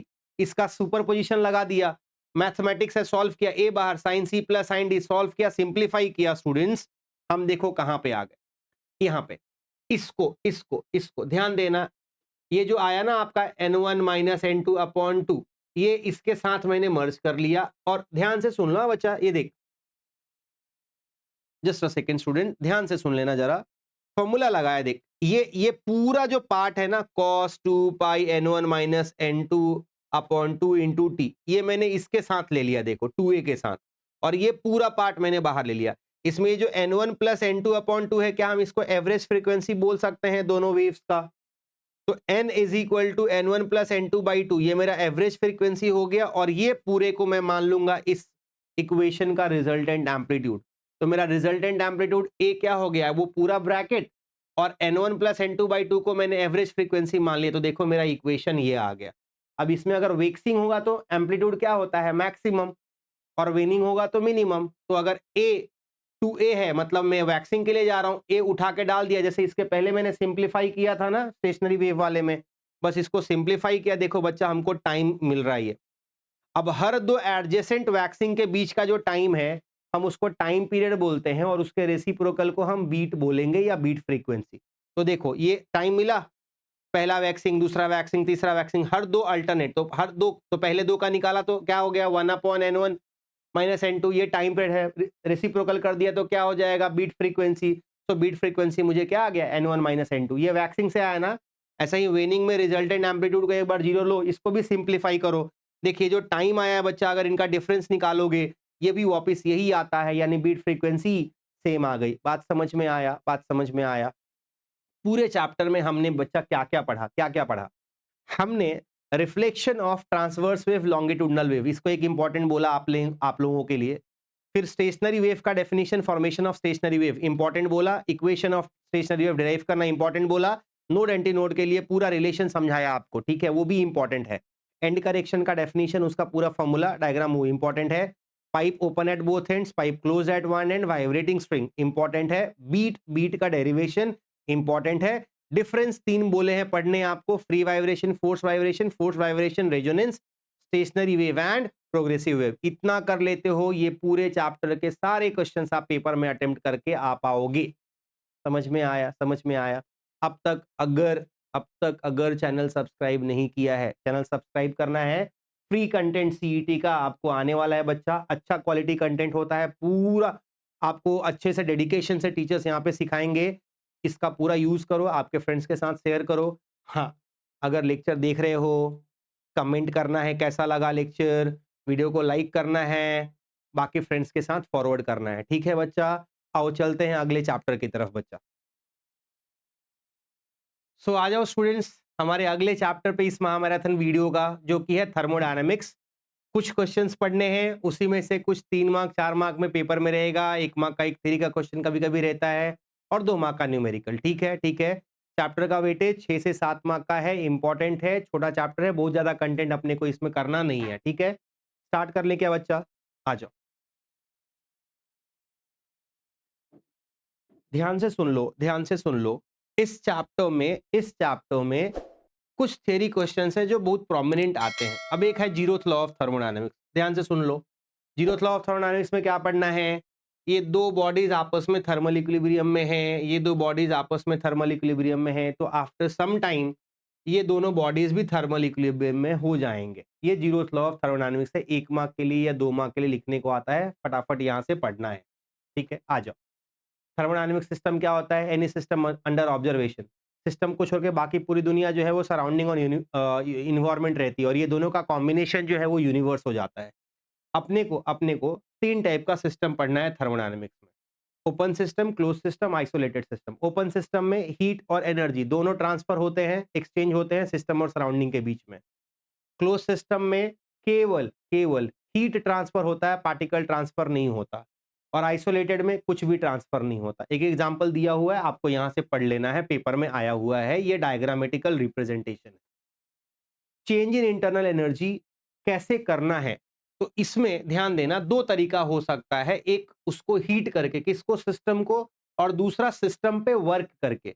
तो एक ये जो है ना, change in internal energy of a system can be brought about by heating the system. ये देखो, एक मार्च 2024 में आके गया है, एक बार केवल इसको रीड कर लेना, प्योर थियरी है। देखो उन्होंने क्या किया, इस पर्टिकुलर पिस्टन सिलेंडर अरेंजमेंट को हीट दिया बर्नर से, ये एक्सपैंड हुआ, देख एक्सपैंड हुआ। एक्सपैंड हुआ तो पहले टेम्परेचर ये था, अभी टेम्परेचर ये हो गया। तो इसमें क्योंकि चेंज इन टेम्परेचर हुआ है, there is increase in temperature, there has to be increase in internal energy. Theory है, पढ़ने का काम आपका। समझा? आ जाओ। ये दूसरा वाला पूछा नहीं है, पर एक बार पढ़ लेना, हो सकता है दोबारा आ जाए। फर्स्ट लॉ ऑफ थर्मोडायनेमिक्स क्या होता है? जो भी हम हीट सप्लाई करते हैं, वो हीट का कुछ कंटेंट जो रहता है, कुछ कंटेंट जो रहता है वो एज इंटरनल एनर्जी यूज होता है, और बाकी का जो कंटेंट रहता है उससे हम वर्क डन करते हैं। तो heat supplied is used as an internal energy plus remaining is converted into work. समझ गया? समझ गया? आजा, आगे आजा। थर्मोडायनेमिक स्टेट वेरिएबल्स क्या होता है? कोई भी ऐसा वेरिएबल जो चेंज होता है with change in pressure temperature. तो अभी क्या होगा, ध्यान से सुन लो। कोई भी ऐसा मेजरेबल कैरेक्टरिस्टिक सिस्टम का जो इक्विलिब्रियम में होने के बाद वो चेंज होता है, जैसे प्रेशर हो गया, वॉल्यूम हो गया, टेम्परेचर हो गया, इन सबको हम थर्मोडायनेमिक स्टेट वेरिएबल्स बोलते हैं। इंटेंसिव वो वेरिएबल्स होता है जो डिपेंड नहीं करता साइज ऑफ सिस्टम के ऊपर। एक्सटेंसिव वेरिएबल्स जो रहते हैं they depend on size of system. ठीक है, they depend on size of system. समझ में आया आपको? They depend on size of system. तो इंटेंसिव वेरिएबल्स जो रहते हैं, they do not depend on size of system. Extensive variables they always depend on size of system. ठीक है। थर्मोडायनामिक इक्विलिब्रियम पेपर में 2 बार आके गया है। इसमें आपको मैकेनिकल इक्विलिब्रियम में प्रेशर कांस्टेंट रहता है, विथ टाइम प्रेशर चेंज नहीं होता। केमिकल कंपोजिशन कांस्टेंट रहता है, विथ टाइम चेंज नहीं होता। थर्मल इक्विलिब्रियम में टेम्परेचर कांस्टेंट रहता है, विथ टाइम चेंज नहीं होता। स्टेटमेंट है, पढ़ लेना, पेपर में आ गया, लिख के आना है। ये देखो, जुलाई 23, जुलाई 24 पेपर में पूछा है, प्रेशर वॉल्यूम डायग्राम से आप increase in work done, positive work done, negative work done, ये सब एक्सप्लेन करो। तो अभी ध्यान देना, ये एक ग्राफ है, देख नीचे की तरफ जा रहा है, तो वॉल्यूम इंक्रीज हो रहा है, वॉल्यूम इंक्रीज हो रहा है। अब ये कैसे कैसे हो सकता है? देखो, एक इंक्रीमेंट ऐसा है, देख एक इंक्रीमेंट ऐसा है, यहाँ पे प्रेशर जो है वो वेरिएबल है, और मेरा जो वर्क है वो, क्योंकि वॉल्यूम बढ़ रहा है इसलिए वर्क पॉजिटिव है। दूसरे वाले में क्या हो रहा है, ध्यान से देखो, हम ऐसे जा रहे हैं, तो प्रेशर वेरिएबल है, पर यहाँ पे वर्क जो है वो नेगेटिव है, क्योंकि मेरा वॉल्यूम जो है वो कम हो रहा है। यहाँ पे देखो, मेरा वॉल्यूम जो है वो बढ़ रहा है, यानी वर्क जो है वो पॉजिटिव है, पर प्रेशर यहाँ पे कांस्टेंट है। और अगले वाले केस में अगर हम ये वाला देखें, अगर हम ऐसे जा रहे हैं, तो हमारा देखो प्रेशर जो है वो कांस्टेंट है, पर हमारा वॉल्यूम जो है वो डिक्रीज हो रहा है, इसलिए हमारा वर्क डन जो है वो नेगेटिव। पेपर में पूछा है, पढ़ के ले लेना, लिखने को होना चाहिए। सबसे ज्यादा इंपॉर्टेंट अगर इस चैप्टर में कुछ है तो वो है थर्मोडायनामिक प्रोसेस में 7 टाइप्स। रिवर्सिबल इरिवर्सिबल प्रोसेस, ऐसा प्रोसेस जिसका इनिशियल पॉइंट जो रहता है और उसका पाथ जो रहता है वो रिट्रेस होकर के हम वापस वहीं पे पहुंच जा रहे हैं ना, तो ये आपका रिवर्सिबल प्रोसेस होगा। पाथ रिट्रेस होना चाहिए। लेकिन जो आपका इरिवर्सिबल प्रोसेस होता है उसमें पाथ रिट्रेस नहीं होता है, जाने वाला पाथ और रिटर्न वाला पाथ दोनों अलग है। तो इसमें कोई लॉसेस नहीं होता है, इसमें बहुत सारे लॉसेस होते हैं। तो इसका एक डिफरेंस बिटवीन मैंने दिया हुआ है आगे, वो आपको पढ़ लेना है। आइसोथर्मल प्रोसेस में टेम्परेचर कांस्टेंट रहता है। अब टेम्परेचर कांस्टेंट तो change in internal energy, temperature constant, change in temperature zero, तो चेंज इन इंटरनल एनर्जी भी जीरो। तो क्या हो जाएगा, क्यू जो है वो केवल W के बराबर हो जाएगा। ठीक है, तो उसका डेरिवेशन हमको आगे पढ़ना है। आइसोबेरिक में प्रेशर कांस्टेंट रहता है, आइसोकोरिक में वॉल्यूम कांस्टेंट रहता है, एडियाबेटिक प्रोसेस में हीट कांस्टेंट रहता है। साइक्लिक प्रोसेस में आपका चेंज इन टेम्परेचर नहीं होगा, यानी change in internal energy zero हो गया, तो फिर हमारा Q जो है वो W के बराबर हो जाता है। ठीक है, साइक्लिक प्रोसेस में हम हमेशा एक क्लोज लूप बनाते हैं और इनिशियल पॉइंट आपका हमेशा फाइनल पॉइंट के सेम पॉइंट पे रहता है। फ्री एक्सपेंशन में कुछ भी नहीं रहता, Q भी जीरो रहता है, W भी जीरो रहता है और U भी जीरो रहता है। पेपर में ये दोनों भी बहुत बार पूछे हैं। ठीक है, और देखो आपको मैंने बताया यहाँ पे कौन से कितने मार्क्स के लिए है। ज्यादातर केसेस में 3 मार्क या 4 मार्क में या तो आइसोथर्मल या तो एडियाबेटिक आता है, बाकी जो भी आएंगे वो 2 मार्क के लिए आएंगे। ठीक है, रिवर्सिबल इरिवर्सिबल प्रोसेस का यहाँ पे डिफरेंस दिया हुआ है, आपके काम की चीज है, यहाँ से पढ़ सकते हो, इजी नोट्स बना के दिया है। आइसोथर्मल प्रोसेस जैसा मैंने बोला, temperature constant, change in temperature zero. अब चेंज इन टेम्परेचर जीरो हो गया तो वर्क डन का ये फॉर्मूला है, PV is equal to NRT होता है, PV is equal to NRT, तो पी क्या हो जाएगा, एनआरटी अपॉन वी। देखो उठा के वहां पे इक्वेशन में डाल दिया, सिंप्लीफाई किया, वर्क डन का आपके पास फॉर्मूला आ गया। और क्योंकि यहाँ पे डेल्टा यू जीरो है इसलिए क्यू जो है वो हमारा डब्ल्यू के बराबर हो गया। तो ये फॉर्मूले से न्यूमेरिकल्स करना होता है, ये डेरिवेशन बहुत इंपॉर्टेंट है। बाद में देखो, अगर बॉयल्स लॉ हम यूज कर सकते हैं क्योंकि टेम्परेचर कांस्टेंट है, तो P I V I is P F V F, यहाँ से अपन ये रिलेशन निकाल दिए, तो क्यू जो है एक हो गया फॉर्मूला वॉल्यूम में और एक हो गया फॉर्मूला प्रेशर में। ये इसका ग्राफ है आइसोथर्मल प्रोसेस का। समझ गए स्टूडेंट्स, समझ गए? आ जाओ। आइसोबेरिक प्रोसेस में क्या बोला, प्रेशर कांस्टेंट रहता है। अब प्रेशर कांस्टेंट रहेगा तो Q जो है वो delta U plus delta W होता है। डेल्टा W क्या होगा, P इंटू डेल्टा V। देखो प्रेशर कांस्टेंट है यहाँ पे, वॉल्यूम तो चेंज हो रहा है, तो वर्क डन क्या हो गया, pressure into change in volume. ये रिलेशन डाल दिया, PV is equal to NRT से। डेल्टा U क्या होता है, NCV डेल्टा T, ये वाली चीज यहाँ पे डाल दी। अब मेरे को Q पता है, इन दोनों को ऐड करने का है, N common, TF minus TI common, CV plus R। Mayer's relation में CV minus CP minus CV को हम R बोलते हैं, तो CV प्लस R जो है वो CP हो जाएगा, यानी मेरे को Q क्या मिल गया, NCP डेल्टा T। Q मेरे को मिल गया NCP डेल्टा T। ये है heat supplied for an isobaric process. ठीक है, आइसोकोरिक में बच्चा क्या होता है, volume constant, change in volume zero, इसलिए वर्क डन जीरो। तो Q किसके बराबर, डेल्टा U के बराबर। डेल्टा U क्या होता है, NCV डेल्टा T। काम खत्म, इससे ज्यादा कुछ नहीं है यहाँ पे। ठीक है, देखते जाना पेपर में कौन सा कब आया है। एडियाबेटिक प्रोसेस अगेन, Q यहाँ पे जीरो हो गया, Q जीरो हो गया तो डेल्टा U जो है वो माइनस W हो गया, जैसे हमने इसके पहले किया था। इसका हमको PV raise to gamma constant है। ठीक है, तो इनिशियल वॉल्यूम का एक रिलेशन बना के ले लिया। बाद में वर्क डन का फॉर्मूला क्या होता है, P इंटू DV पुट किया। P के जगह पे क्या लिखेंगे, यहाँ से P के जगह पे यहाँ से क्या लिखेंगे, P हो जाएगा C upon V raise to gamma, डाल दिया, इंटीग्रेशन किया, सब्स्टिट्यूशन किया, एक बार अपर लिमिट एक बार लोअर लिमिट, एक रिलेशन मिल गया। ध्यान से देख लो, एक बार ये रिलेशन मिलने के बाद ये C अंदर मल्टीप्लाई किया और C के जगह पे एक बार P I V I raise to gamma लिखा है और एक बार P F V F raise to gamma लिखा है। सॉल्व किया, आपके पास वर्क डन का फॉर्मूला है स्टूडेंट्स। ये पीवी को हम एनआरटी बोल सकते हैं, तो वहां से मैंने देखो अगर आप ध्यान दोगे तो यहाँ पे वर्क डन एडियाबेटिक प्रोसेस का एक मैंने प्रेशर इनटू वॉल्यूम में रखा है और एक मैंने चेंज इन टेम्परेचर में रखा है। बात समझ में आया, बात समझ में आया स्टूडेंट्स? आ जाओ आ जाओ। एडियाबेटिक प्रोसेस के ऊपर अगर कुछ न्यूमेरिकल्स आते हैं ना, तो उसमें ये 3 चीजें अपने को लगती हैं, तो वो कहाँ से आई कैसे आई ये मैंने समझा दिया है। ये न्यूमेरिकल्स के लिए बोर्ड में आपको डेरिवेशन में ये नहीं पूछेगा, तो आप स्किप कर सकते हो। साइक्लिक प्रोसेस कंप्लीटली थियरी है, 1 से 2 मार्क के लिए बहुत पेपर में आया है। देखो तुम्हारे सामने है ड्राइंग और उसका एक्सप्लेनेशन तुमको समझा दिया है आगे। फ्री एक्सपेंशन जैसे बोला, सब कुछ जीरो, सडन एक्सपेंशन होता, सडन रप्चर हो गया किसी बलून का, तो उसमें क्या हो रहा है, हमने कुछ दिया नहीं है, तो हमारा Q जीरो है, हमारा W भी जीरो है, हमारा डेल्टा U भी जीरो है। ठीक है, इसको हम पीवी डायग्राम पे प्लॉट नहीं कर सकते, इसका केवल इनिशियल पॉइंट और फाइनल पॉइंट आप ग्राफ पे बना सकते हो, पर उसके बीच का पाथ बनाना पॉसिबल नहीं है। हीट इंजन एक ऐसा डिवाइस जो क्या करता है, heat engine device that transfer heat partly into work. तो देखो हॉट रिजर्वायर से हीट लिया है उसने, हॉट रिजर्वायर से हीट लिया है उसने और उसको वर्क करना है, पर वो 100% वर्क में कन्वर्ट नहीं करता है, कुछ ना कुछ एनर्जी जो है वो रिलीज करता है। तो इफिशियंसी क्या होता है, आउटपुट अपॉन इनपुट। ये आउटपुट है तो क्या हुआ, ये लिया ये गया, वर्क डन यहाँ से निकाला, मैग्नीट्यूड में इफिशियंसी क्या हो गया, mod of work upon mod of Q H, equation डाल के रख दिया। अगर ये कार्नोट इंजन है तो हम जो है हीट को टेम्परेचर से रिप्लेस कर सकते हैं। ठीक है, ऐसा आ जाओ रेफ्रिजरेटर। रेफ्रिजरेटर का काम क्या है, जो सिस्टम ऑलरेडी ठंडा है उसको और ठंडा करना, तो वो क्या करेगा, कूलर से हीट लेगा और हाई पे देगा। ऐसा करने के लिए उसको वर्क देना पड़ता है। यहाँ पे जो हम चीज सीखते हैं वो होता है कोएफिशिएंट ऑफ परफॉर्मेंस, ये हो जाएगा इनपुट अपॉन आउटपुट। इनपुट क्या है, क्यूसी, अपॉन आउटपुट क्या है, वर्क डन, इक्वेशन बनाया, ये हो गया। अगर हम कारनॉट रेफ्रिजरेटर की बात करेंगे तो क्यूसी और क्यूएच को रिप्लेस कर देना है टीसी और टीएच से, इसके ऊपर न्यूमेरिकल्स हमारे हो जाते हैं। बात समझ में आया? Limitations of first law of thermodynamics important है, एक बार रीड कर लेना, कंप्लीट थियरी है।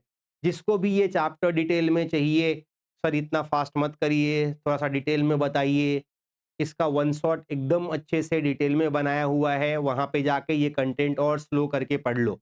जल्दी जल्दी करना है सर, कौन कौन से क्वेश्चन करने हैं, खाली यही जानना है, ये वाले वीडियो को कंटिन्यू करते रहना है, ठीक है। आ जाओ, सेकेंड लॉ ऑफ थर्मोडायनामिक्स का स्टेटमेंट एक बार खाली पढ़ लेना।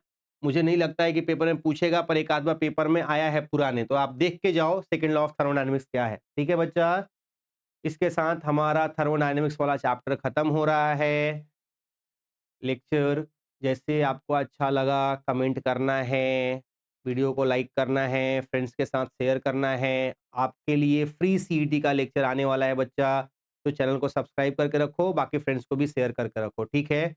अब अगला चैप्टर स्टार्ट कर ले स्टूडेंट्स। सो आ जाओ स्टूडेंट्स हमारे अगले चैप्टर पे, जो कि है ऑसिलेशन। महामैराथन का इस चैप्टर में हम लोग ऑसिलेशन में क्या क्या इंपॉर्टेंट है वो सारी चीजें जानने वाले हैं, ठीक है। आ जाओ, ध्यान से देखना एक बार। देखो, कोई भी स्प्रिंग जब ऑसिलेट होता है ना, तो ये वाला जो केस है इसका, ये इसका रिलैक्स्ड फॉर्म है, इसमें कोई फोर्स नहीं है। ये वाले में मैंने फोर्स लगा के स्ट्रेच किया, जैसे ही छोड़ूंगा तो अंदर भागेगा, यानी इसका रिस्टोरिंग फोर्स किधर लग रहा है, अंदर की तरफ। इसको मैंने कंप्रेस किया, जैसे छोड़ूंगा तो किधर भागेगा, बाहर की तरफ, यानी इसका रिस्टोरिंग फोर्स किधर लग रहा है, बाहर की तरफ। तो इस ब्लॉक का, मास ब्लॉक सिस्टम का, ये मेरा मीन पोजीशन हो गया, ये दोनों एक्सट्रीम पोजीशन हो गए। कोई भी बॉडी को उसके मीन पोजीशन से अगर स्ट्रेच करके छोड़ोगे या कंप्रेस करके छोड़ोगे, तो वो हमेशा अपने मीन की तरफ भागता है, ठीक है। तो यानी रिस्टोरिंग फोर्स जो है वो मेरे डिस्प्लेसमेंट के अपोजिट है। जब मैं उधर खींच रहा हूं तो फोर्स उधर लग रहा है, जब इधर खींच रहा हूं तो फोर्स इधर लग रहा है। तो इसीलिए ये जो रिस्टोरिंग फोर्स है, ये डायरेक्टली प्रोपोर्शनल टू डिस्प्लेसमेंट हो गया। ये हटाऊंगा तो यहाँ पे माइनस के क्यों आया, नेगेटिव साइन, क्योंकि फोर्स और डिस्प्लेसमेंट अपोजिट है। यहाँ पे ये जो के आया है इसको हम फोर्स कांस्टेंट बोलते हैं। तो कभी कभी के कैलकुलेट करने के लिए आता है तो आप एफ अपॉन एक्स भी बोल सकते हो, ठीक है। फोर्स मास इनटू एक्सेलरेशन भी होता है, तो ए को हम एफ अपॉन ए बोल देंगे, तो हमारे पास ये एक रिलेशन आ जाता है, ठीक है बच्चा। ये लिखने के लिए जनरली नहीं आएगा, बट ये बेसिक कंसेप्ट अपने को आगे के लिए चाहिए रहता है, ठीक है। अब आ जाओ, पेपर में सबसे ज्यादा बार पूछा हुआ question, linear simple harmonic motion define करना है और उसका डिफरेंशियल इक्वेशन ऑफ एसएचएम देना है। अगर आप ध्यान से देखोगे तो यहाँ पे लीनियर एसएचएम का मैंने डेफिनेशन लिखा है, ये बहुत इंपॉर्टेंट है, ये इंपॉर्टेंट है, इंपॉर्टेंट डेफिनेशन है, ये आपको याद करके ही रखने का है, ठीक है। फिर ये लीनियर डिफरेंशियल इक्वेशन, अभी थोड़े टाइम पहले हमने क्या पढ़ा, force is equal to minus K X, और फोर्स क्या रहता है, मास इनटू एक्सेलरेशन, दोनों को इक्वेट कर दिया, देखो एक रिलेशन मिल गया। ए क्या होता है, DV by D T, V क्या होता है, D X by D T, यानी ए हो गया D square X upon D T square. वहां पे जाके पुट कर दो, ये आया, इधर शिफ्ट किया, ये आया, के अपॉन एम को हम ओमेगा स्क्वायर बोलते हैं। तो हमको ये जो मिला स्टूडेंट, हमको ये जो मिला, ये हमारा लीनियर डिफरेंशियल इक्वेशन है, या differential equation of linear SHM है, differential equation of linear SHM. ऐसा ही हम बाद में जाके differential equation of angular SHM पढ़ने वाले हैं, जहां पे हम एक्स को थीटा से रिप्लेस करेंगे, ये चीज ध्यान रखना। आ जाओ आगे, ध्यान दे दो। एक क्वेश्चन आता है पेपर में, एक्सेलरेशन, वेलोसिटी और डिस्प्लेसमेंट डिराइव करना। अभी अभी हमने क्या सीखा, ए क्या था हमारा, ये जो इक्वेशन है हमारा डिफरेंशियल इक्वेशन, यहाँ पे D square X upon D T square plus omega square X equal to 0 है। तो यहाँ से D square X upon D T square जो है वो माइनस ओमेगा स्क्वायर एक्स हो जाएगा। क्या ये एक्सेलरेशन था मेरा, यानी मैं डायरेक्टली बोल सकता हूँ कि मेरा एक्सेलरेशन जो है वो माइनस ओमेगा स्क्वायर एक्स है। इसमें एक बार एक्स की वैल्यू 0 डालोगे तो ये मिनिमम दे देगा, और एक्स की वैल्यू एक बार प्लस माइनस ए डालोगे एक्सट्रीम पोजीशन पे तो ये मैक्सिमम वैल्यू दे देगा, ठीक है। अब ए को हम लिखेंगे डीवी बाई डी टी, ए को हमने लिखा डीवी बाई डी टी, ध्यान से सुन लो। और इसको अगर हमने डी एक्स से मल्टीप्लाई और डिवाइड कर दिया, देखो ऐसे, तो अभी क्या होगा बच्चा, D x upon D T जो है ये वेलोसिटी हो जाता है, तो ये हो जाएगा V D V upon D X. D X को इधर शिफ्ट कर लिया और दोनों तरफ इंटीग्रेशन कर दिया, इंटीग्रेशन करूंगा बच्चा, और इसमें एक्सट्रीम कंडीशन लगा दूंगा, तो मेरे को यहां से ये देखो वैल्यू मिल जाता है। अभी अगर समझो, दोनों को अगर मैंने इंटीग्रेट किया तो ये क्या हो जाएगा, वी स्क्वायर अपॉन टू, ये क्या हो जाएगा, minus omega square X square upon two, ठीक है। बाद में वो सी का वैल्यू एक्सट्रीम कंडीशन से यूज किया यहाँ पे, तो हमको रिलेशन जो है वो वेलोसिटी का ये मिल जाता है, एक्सेलरेशन मिल गया, वेलोसिटी मिल गया। इसके बाद डिस्प्लेसमेंट निकालना है, तो वेलोसिटी वाली इक्वेशन ली, v को क्या लिखते हैं dx by dt, लिखा, dx को इधर रखा, dt को इधर रखा, तो देख dx upon this is this, इसको हम मैथमेटिक्स में बोलते हैं sine inverse of x by A, इसका इंटीग्रेशन। तो ये हो गया sine inverse of x by A, ये हो गया sine inverse of x by A, और ये हो गया omega T plus some constant that is five. तो यहाँ से जब ये साइन इनवर्स को इधर भेजूंगा तो वो क्या हो जाएगा, sine of omega T plus five, तो x हो जाएगा a sine omega T plus five. ये हमारा डिस्प्लेसमेंट का इक्वेशन रहता है। यहाँ से हम इसका मैक्सिमम और मिनिमम निकाल सकते हैं, यहाँ से हम उसका मैक्सिमम और मिनिमम निकाल सकते हैं। बात समझ में आया, बात समझ में आया। अब ये पार्टिकल अगर मीन से स्टार्ट हो रहा है तो फाई का वैल्यू 0 होता है, यानी x हो जाएगा a साइन ओमेगा टी, और अगर ये पार्टिकल एक्सट्रीम से चालू हो रहा है तो फाई का वैल्यू 90 होता है, तो ये इक्वेशन हो जाएगा x is equal to a cos omega t. ठीक है स्टूडेंट्स, ठीक है, आई गेस समझ में आया। देखो एक्सट्रीम पे आपका जो मिनिमम वैल्यू और मैक्सिमम वैल्यू है डिस्प्लेसमेंट का, वेलोसिटी का और एक्सेलरेशन का, वो कहाँ कहाँ होता है, वो चीज यहाँ पे मेंशन करी हुई है। ठीक है, इजी टू अंडरस्टैंड। एम्पलीट्यूड क्या होता है, मैक्सिमम डिस्प्लेसमेंट। टाइम पीरियड आप सबको पता है, एक ऑसिलेशन कंप्लीट करने वाले टाइम को, और टाइम पीरियड का रेसिप्रोकल कर दूंगा तो हमको फ्रीक्वेंसी मिल जाएगा। ये फॉर्मूले से हमारा काम होता है। कोई भी पार्टिकल अगर मीन से स्टार्ट हो रहा है तो उसका ग्राफिकल रिप्रेजेंटेशन डिस्प्लेसमेंट, वेलोसिटी और एक्सेलरेशन का बच्चा यहाँ पे बनाया हुआ है। एक बार घर पे देख लो इसके ऊपर, ये ग्राफ ये अगर बनाने नहीं आया तो इसके कंक्लूजन्स के ऊपर पेपर में क्वेश्चन आता है। मैं बहुत ज्यादा डिटेल में नहीं पढ़ा रहा हूँ, आप इसको एक बार रीड भी कर लोगे तो आपको समझ में आ जाएगा। ठीक है, इसमें कुछ नहीं रहता है बच्चा, इन दोनों के बीच में, इन दोनों के बीच में फेज डिफरेंस रहता है पाई बाई टू, इन दोनों के बीच में फेज डिफरेंस रहता है पाई बाई टू, और फर्स्ट और लास्ट के बीच में फेज डिफरेंस रहता है पाई। सब अपने आप को 2 पाई के बाद रिपीट करते हैं। ये दोनों साइकिल जो है ये साइन वाले हैं, और ये वाला साइकिल जो है वो कॉस वाला है। ठीक है, तो ऐसे कंक्लूजन्स मेंशन एक बार पढ़ लो। जैसा ये है एग्जैक्टली पार्टिकल एक्सट्रीम से स्टार्ट होता है तो उसके जैसा ये है, थोड़ा सा उनके डिफरेंस में होता है कि अभी देखो ये जो दोनों है आपका, ये जो दोनों है आपका, ये हो जाएंगे अभी cos cos curve, cosine curve, और ये है साइन कर्व। ठीक है, बात समझ में आया, बात समझ में आया। बाकी ये दोनों में भी phase difference pi by two, ये दोनों में भी phase difference pi by two, और फर्स्ट और लास्ट में भी फेज डिफरेंस पाई। ठीक है, कंक्लूजन्स के ऊपर क्वेश्चन आता है, एक बार देखने का काम तुम्हारा। अब ध्यान से सुन लो, कंपोजिशन ऑफ टू SHMs, क्योंकि हमने हमारा स्टेशनरी वेव कर लिया है बच्चा, ध्यान से सुन। यहाँ पे डिस्प्लेसमेंट का इक्वेशन हमने क्या पढ़ा, x is equal to a sine omega T plus five. तो इमेजिन कर ऐसे दो डिस्प्लेसमेंट के इक्वेशंस हैं, एक का एम्पलीट्यूड a1 और इनिशियल फेज फाइव वन, एक का एम्पलीट्यूड a2 और इनिशियल फेज फाइव टू। इनसे रिजल्टेंट डिस्प्लेसमेंट निकालना है, दोनों का सुपरपोजिशन किया, a अभी ये फॉर्मूला दिया sine of a plus B, sine A cos B plus cos A sine B, दोनों तरफ फॉर्मूला एक्सपैंड किया, साइन ओमेगा टी वाले टर्म्स को साथ में रखा, कॉस ओमेगा टी वाले टर्म को साथ में रखा, तो ब्रैकेट में मुझे क्या आया, a1 cos five one plus a2 cos five two sine omega t. ये पूरे को अगर मैं resultant amplitude a cos delta से रिप्लेस कर दूं तो मेरा a1 a2 मिलके a बन रहा है, और मेरा फाइव वन फाइव टू मिलकर के डेल्टा बन रहा है। तो ये पूरे को मैं a cos डेल्टा लिख दूंगा, या r साइन डेल्टा लिख दूंगा, सॉरी r cos डेल्टा लिख दूंगा, जहां पे a1 a2 का कॉम्बिनेशन को रिजल्टेंट एम्पलीट्यूड कैपिटल R बोला है, और फाइव वन फाइव टू के रिजल्टेंट फेज को उन्होंने डेल्टा बोला है। तो a1 cos five one plus a2 cos five two को हमने ले लिया r cos डेल्टा, और a1 sin five one plus a2 sin five two को हमने ले लिया r sin डेल्टा। इन दोनों को अगर वहां पे डालोगे ये हो जाएगा r cos omega cos delta sin omega T, r sin delta cos omega T. देख लो ऐसा आ रहा है, r बाहर sin a cos b plus cos a sin b, तो हमको ये हो गया डिस्प्लेसमेंट रिजल्टेंट का इक्वेशन। ठीक है, रिजल्टेंट डिस्प्लेसमेंट का इक्वेशन मिल गया। अब हमने जो ये इक्वेशन ली थी ना, ये दोनों को स्क्वायर करके ऐड कर दूंगा तो मुझे रिजल्टेंट एम्पलीट्यूड मिल जाएगा। देखो स्क्वायर करके ऐड कर दिया तो मुझे रिजल्टेंट एम्पलीट्यूड मिल जाएगा r, और इन्हीं दोनों इक्वेशन को अगर मैं equation this upon equation this कर दूंगा तो यहां से मुझे डेल्टा मिल जाता है, tan inverse of a1 sin five one plus a2 sin five two upon a1 cos five one plus a2 cos five two. बात समझ में आया स्टूडेंट्स? डेरिवेशन इंपॉर्टेंट है, पेपर में आता है। सबसे इंपॉर्टेंट है एनर्जी और सिंपल पेंडुलम।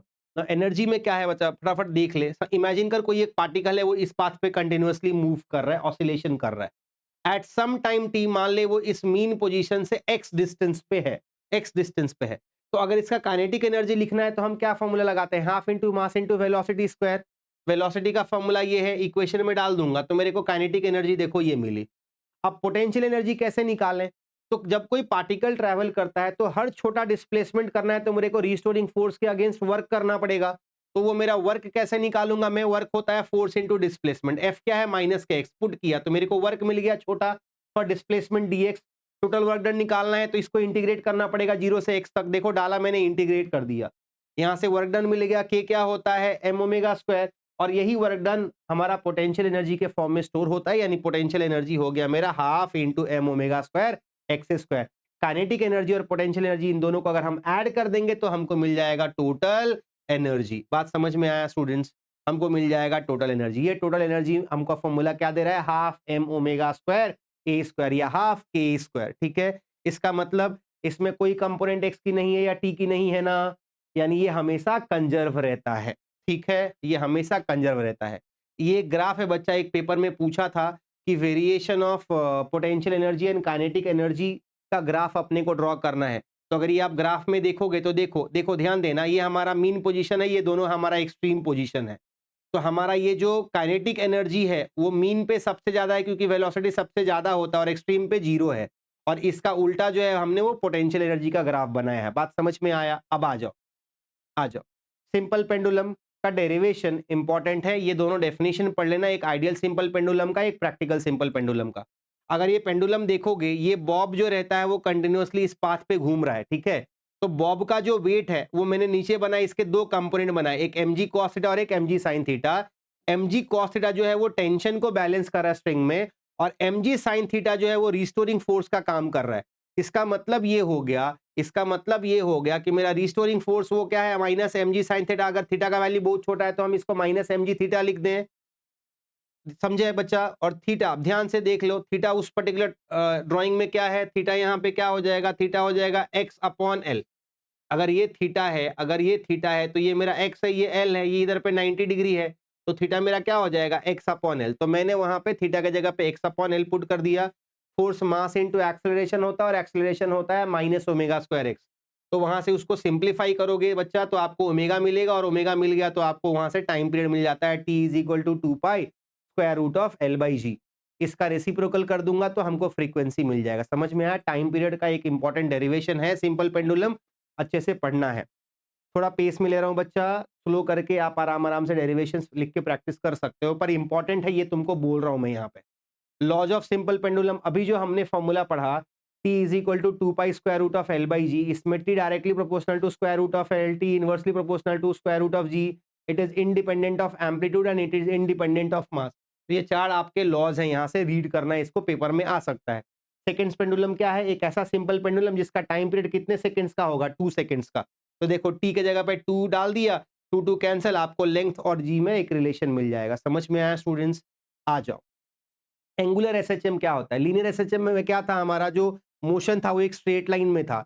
यहाँ पे एंगुलर एसएचएम में मोशन जो रहता है वो अराउंड एन एक्सिस होता है। तो देखो यहाँ पे एक डिस्क जो है वो रोटेट कर रहा है अबाउट एन एक्सिस।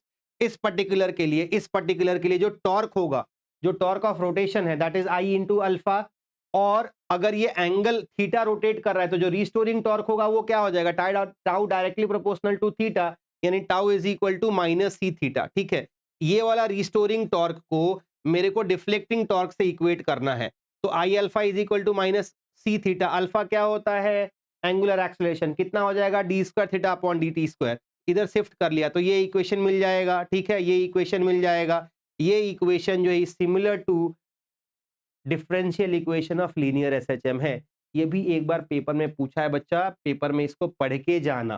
ठीक, समझ में आया? समझ में आया? समझ में आया? पूरा ऑसिलेशन में क्या क्या पढ़ना है? पूरे ऑसिलेशन में क्या क्या पढ़ना है? लीनियर एसएचएम का डेफिनेशन, एंगुलर एसएचएम का definition, differential equation of linear SHM, differential equation of angular SHM, energy का derivation, kinetic energy, potential energy का graph, composition of two SHM, simple pendulum का पूरा derivation, laws of simple pendulum, seconds pendulum. समझ में आ रहा है? समझ में आ रहा है? ग्राफिकल रिप्रेजेंटेशन बोला, इतना इंपॉर्टेंट नहीं है, खाली उसके कंक्लूजन थोड़ा सा देख के जाओ। एक्सेलरेशन, वेलोसिटी, डिस्प्लेसमेंट का इक्वेशन लिखने को सीख के जाना अच्छे से। ठीक है, और अभी लास्ट में जो तुमको समझाया एंगुलर एसएचएम जो है वो अपने को अच्छे से पढ़ के जाना है। जितने क्वेश्चंस बोले ना उतने क्वेश्चंस अच्छे से रिवाइज करो, पढ़ के जाओ। इस चैप्टर में इससे ज़्यादा नहीं आएगा। ठीक है, लेक्चर अगर अच्छा लग रहा होगा बच्चा तो कमेंट करना है, वीडियो को लाइक करना है, फ्रेंड्स के साथ शेयर करना है, और हमारा फ्री सीटी का लेक्चर आने वाला है वो देखना भूलना नहीं है। ठीक है, चलो अगले चैप्टर पे चलते हैं बच्चा। सो आ जाओ बच्चों हमारे अगले चैप्टर पे इस महामैराथन के वीडियो का, जो कि है kinetic theory of gases and radiation. इसमें कुछ चैप्टर्स ऐसे टॉपिक्स ऐसे हैं बच्चा, जो कि इंपॉर्टेंट है थियोरेटिकल बेसिस पे, ठीक है। इसमें बहुत ज़्यादा डेरिवेशन नहीं होता। एक डेरिवेशन वो प्रेशर ऑफ गैस वाला जो है वो आता है, या तो आपको इसमें एक मेयर्स रिलेशन करके आता है जो पेपर में आ सकता है, और स्पेसिफिक हीट रेशियो का डेरिवेशन जो मोनो एटॉमिक डायटम अभी पेपर में लेटली मोनो एटॉमिक गैस का पूछा था, ठीक है। तो अगर आप ध्यान से देखो देखो है ना फटाफट बच्चा, ये कुछ बेसिक्स है। इसमें ideal gas equation, number of moles कैसे निकालते हैं, PV is equal to N K B T होता है, ये रिलेशन है ना बच्चा, जरूरी होता है आगे के डेरिवेशंस के लिए। तो वो आपके लिए दिया हुआ है, एक बार इसको रीड आउट कर लेना है, ठीक है। आ जाओ ध्यान देना। अच्छा, इसमें इसमें हमको अगर वेलोसिटीज दिया हो, अगर हमको वेलोसिटीज दिया हो, तो हम मीन वेलोसिटी अगर निकालने को जाएं तो ये क्या होता है। एक सेकेंड है स्टूडेंट्स, अगर हम मीन वेलोसिटी निकालने को जाएं तो ये क्या होता है। अगर बहुत सारे वेलोसिटीज दिए हैं और मीन निकालना है, तो हम ऐसे निकालते हैं v1 plus v2 plus plus V N upon number, ठीक है। फिर आता है मीन स्क्वायर स्पीड या वेलोसिटी। तो ये कैसे निकालेंगे, ऊपर वाले सबको स्क्वायर करके ऐड करना है, एन नंबर ऑफ मॉलिक्यूल्स का अगर स्पीड दिया हुआ है तो डिवाइड बाय एन करना है। तो ये मीन वेलोसिटी हो गया, ये मीन स्क्वायर वेलोसिटी हो गया। और अगर रूट मीन स्क्वायर वेलोसिटी निकालना है तो वीएमएस का स्क्वायर रूट हो जाता है, यानी ये हो जाएगा v1 का स्क्वायर प्लस v2 का स्क्वायर प्लस प्लस vn का square the whole divide by n। समझ में आया। इसके ऊपर न्यूमेरिकल्स कभी कभी रहते हैं। फिर ये आपका बच्चा मीन फ्री पाथ का ये फॉर्मूला ध्यान रखना, ये एक बार बोर्ड के पेपर में एमसीक्यूज में आके गया है, ठीक है। आ जाओ आगे। प्रेशर ऑफ आइडियल गैस, ये डेरिवेशन इंपॉर्टेंट है, ये डेरिवेशन इंपॉर्टेंट है। एक क्यूबिकल बॉक्स लिया है, एक फिर से दूसरी तरफ एक पार्टिकल या मॉलिक्यूल मूव कर रहा है जिसकी वेलोसिटी एक्स डायरेक्शन में vx1 मान लेता हूं। तो मास अगर m होगा तो मोमेंटम क्या होगा, जाते टाइम पे mvx1, आते टाइम पे minus mvx1। Change in momentum final minus initial होता है, तो वो मैंने निकाल दिया 2mvx1। यहाँ से माइनस केवल ये बताएगा कि there is loss of momentum. जब हम कैलकुलेशन में लेंगे तो केवल पॉजिटिव वाली चीज लेंगे। और हमको पता है न्यूटन सेकेंड लॉ से क्या पता है कि फोर्स जो रहता है वो rate of change of momentum रहता है, यानी कि मोमेंटम डिवाइड बाय टाइम। तो अभी ध्यान देना, अगर कोई पार्टिकल ट्रैवल कर रहा है और वो क्यूबिकल साइड का लेंथ एल था, तो वो गया तो एल गया, आया तो L, total distance 2l travel करा। और अगर उसका स्पीड vx या vx1 है, तो टाइम देखो मेरा इतना हो जाएगा बच्चा, उठा के वहां पे पुट कर दिया। तो वेलोसिटी एक्स डायरेक्शन में vx रखा हुआ है पार्टिकल का, ये उठा के डाल दिया वहां पे, देखो फोर्स निकाल दिया। अगर एक बार हमको एक मॉलिक्यूल का फोर्स मिल गया, एक मॉलिक्यूल का फोर्स मिल गया, तो अगर प्रेशर निकालना है तो प्रेशर क्या होता है, फोर्स अपॉन एरिया, एरिया मतलब साइड स्क्वायर। तो इस फॉर्मूले को एल स्क्वायर से डिवाइड कर दिया तो एम अपॉन एल क्यूब हो गया। समझ गए, समझ गए। अब ये ध्यान देना, अब ये ध्यान देना, ये मैंने यहाँ पे रूट मीन स्क्वायर स्पीड आपको लिखा हुआ है। यहाँ से अगर अलग अलग पार्टिकल्स का दिया हुआ रहेगा तो देखो मीन स्क्वायर स्पीड से रूट मीन स्क्वायर स्पीड निकाल दिया, वो उठा के उस प्रेशर वाले इक्वेशन में डाल दिया इस ब्रैकेट को। तो हमको ये रिलेशन मिला जिसमें Vx बार का स्क्वायर जो है वो क्या रहेगा, देखो सारे डायरेक्शंस में वेलोसिटी यूनिफॉर्मली स्प्रेड होता है मॉलिक्यूल्स, ठीक है। तो ये सब अगर इक्वल रहेंगे तो हम इसको 1/3 मान सकते हैं इसमें से किसी एक को। इसमें से कोई भी एक निकालना है तो वो हो जाएगा 1/3 ऑफ दिस। तो ये हटा के 1/3 ऑफ अपन V square R M S डाल सकते हैं। समझ में आया, समझ में आया। तो यहाँ से हमको प्रेशर का फॉर्मूला मिल जाता है, pressure is equal to this, या कभी कभी हम इसी चीज को बोलते हैं 1/3, ये total mass upon total volume into वो वी स्क्वायर। या तो मैं इस चीज को वी आर एम एस का स्क्वायर भी बोल सकता हूँ, जो अभी आपको समझाया। तो यहाँ से ये हो जाएगा 1/3, जस्ट अ सेकेंड, ये यहाँ से हो जाएगा 1/3 rho V square R M S. समझ में आया बच्चा, एक इंपॉर्टेंट डेरिवेशन है, इसको पढ़ के जाना पेपर के लिए। आ जाओ आगे चलो। रूट मीन स्क्वायर, अभी वी स्क्वायर होता है, रिलेशन जो बनाया वहां से ये रिलेशन मिल गया, और पीवी होता है एनर्टी, डाल दोगे तो वेलोसिटी आपको टेम्परेचर के टर्म्स में आ जाएगा, ठीक है। पीवी का वैल्यू अगर हमको पता हो गया, इसको हाफ से मल्टीप्लाई कर दी, half M V square kinetic energy, constant temperature पे एनर्जी कांस्टेंट रहता है, यानी PV is equal to 2/3 N, ये कांस्टेंट हो गया। यहाँ से अपन एनर्जी निकाल सकते हैं, तो एनर्जी अपने को ये मिलेगा, energy per unit number of molecules निकालेंगे तो एक रिलेशन मिल जाएगा, ठीक है। ये कभी कभी डिराइव करने को बोलता है, या इसके ऊपर न्यूमेरिकल्स आता है, एक बार इसको देख लेना students. Law of equipartition of energy इतना इंपॉर्टेंट नहीं है, स्टेटमेंट एक बार खाली पढ़ लेना, अभी तक पेपर में पूछा नहीं है, ठीक है। The same is for degree of freedom, पर क्योंकि हमको बाद में स्पेसिफिक हीट रेशियो निकालना रहता है, तो अभी ध्यान देना, पहले तो मेयर्स रिलेशन समझ लो। मेयर्स रिलेशन में क्या होता है, Cp minus Cv equal to R, ये प्रूफ करना रहता है। तो एक बार हम हीट सप्लाई करेंगे कांस्टेंट प्रेशर पे और एक बार हम हीट सप्लाई करेंगे कांस्टेंट वॉल्यूम पे, और दोनों में हमने फर्स्ट लॉ ऑफ थर्मोडायनामिक्स लगाया। तो अपने को 2 इक्वेशन मिल गए बच्चा, और यही दोनों इक्वेशन को अगर हम सिंप्लीफाई करते हैं तो हमको Cp minus Cv equal to R, ये वाला रिलेशन मिल जाएगा। 1 सेकंड, देखो यहाँ पे Cp minus Cv is equal to R, ये वाला रिलेशन मिल जाएगा। ठीक है, ठीक है, इसको मेयर्स रिलेशन बोलते हैं। एक बार बच्चा लोग देख लेना इसको ध्यान से, पेपर में आया आया हुआ है लेटली, तो वापस रिपीट हो सकता है। ठीक है, ये आपका मोलार स्पेसिफिक हीट जो रहता है वो प्रिंसिपल स्पेसिफिक हीट में रिलेट किया हुआ है, और उसको Cp माइनस Cv से रिप्लेस करेंगे तो आपको Sp माइनस Sp मिल जाएगा। तो ये प्रिंसिपल स्पेसिफिक हीट है, और अगर Cp और Cv की बात करोगे तो वो मोलार स्पेसिफिक हीट है। ठीक है, आ जाओ। स्पेसिफिक हीट रेशियो का डेरिवेशन मोनो एटॉमिक वाला बोर्ड के पेपर में आके गया है। इसमें कुछ नहीं करना होता। अभी थोड़े टाइम पहले हमने क्या पढ़ा, एनर्जी जो रहता है, एनर्जी जो रहता है, अगर कोई मोनो एटॉमिक गैस है तो उसके केवल ट्रांसलेशनल 3 डिग्रीज ऑफ फ्रीडम होगा, तो उसका टोटल एनर्जी जो रहता है एक मॉलिक्यूल का वो इतना रहेगा। ठीक है, एक मॉलिक्यूल का उतना रहेगा, और एक मोल के लिए लिखने का है, एक मोल के लिए लिखने का है तो इसको Na से मल्टीप्लाई करना पड़ेगा। Na इंटू Kb, ये यूनिवर्सल ये गैस कांस्टेंट यानी कैपिटल R के बराबर रहता है। तो ये ऐसा हो गया। बाद में अगर मेरे को Cv निकालना है तो वो इसका differentiation with respect to temperature होता है, तो मैंने टेम्परेचर गायब कर दिया, ये मेरे को मिल गया रिलेशन। बाद में Cp minus Cv equal to R से मैंने Cp निकाल दिया मेयर्स रिलेशन से। अभी Cp आ गया, Cv आ गया, तो स्पेसिफिक हीट रेशियो क्या रहता है, गामा होता है Cp अपन Cv का रेशियो। समझ में आया? जैसा ये होता है वैसे ही आप निकाल सकते हो diatomic gas rigid, diatomic gas non rigid, और उसके बाद आपको आ जाएगा पॉलीएटॉमिक गैसेस का डेरिवेशन। बात समझ में आया? एक बार खाली देख के लेना है फटाफट, एक कोई कर लोगे दूसरा ऑटोमेटिकली हो जाएगा, खाली डिग्रीज ऑफ फ्रीडम का ध्यान रखने का है। अब आ जाओ रेडिएशन। रेडिएशन में थियोरेटिकल क्वेश्चंस ज्यादा रहते हैं। आपको पूछ लेंगे कि coefficient of absorption, emission, transmission क्या है। एकदम सिंपल सिंपल चीज है बच्चा, इसमें कुछ बहुत ज्यादा एक्सप्लेनेशन देने की जरूरत नहीं है। डाइथरमिनस एथरमिनस सब्सटेंसेस का डिफरेंस बिटवीन पढ़ के जाना, पूछ सकता है पेपर में। फिर इस ब्लैक बॉडी का डायग्राम आपको समझा दिया है, इसमें कुछ नहीं पढ़ना होता है बच्चा। देख, ये 2 इनर और आउटर है, इसके बीच में गैप रहता है ताकि वो हीट लॉसेस को अवॉइड करे। लाइट जो भी आ रहा होता है ये कोनिकल प्रोजेक्शन में बेंड होने के बाद वो मल्टीपल टाइम्स रिफ्लेक्ट करता है, और हर टाइम रिफ्लेक्शन के बाद ये जो लैम्प ब्लैक रहता है अंदर वाले लेयर पे जो कोटेड है, वो मैक्सिमम हीट को एब्जॉर्ब कर लेता है, तो अल्टीमेटली इससे बाहर कुछ नहीं जाता है। इसलिए हम इसको एक फेरिस परफेक्टली ब्लैक बॉडी या परफेक्टली ब्लैक बॉडी बोलते हैं, बिकॉज इसमें जो भी लाइट एनर्जी आया उसमें से कुछ भी बाहर नहीं गया। ठीक है, एक्सप्लेनेशन इंपॉर्टेंट है, पढ़ लेना। ये ऑलरेडी डेफिनेशन पेपर में आके गया है, इमिसिव पावर क्या होता है, या emissive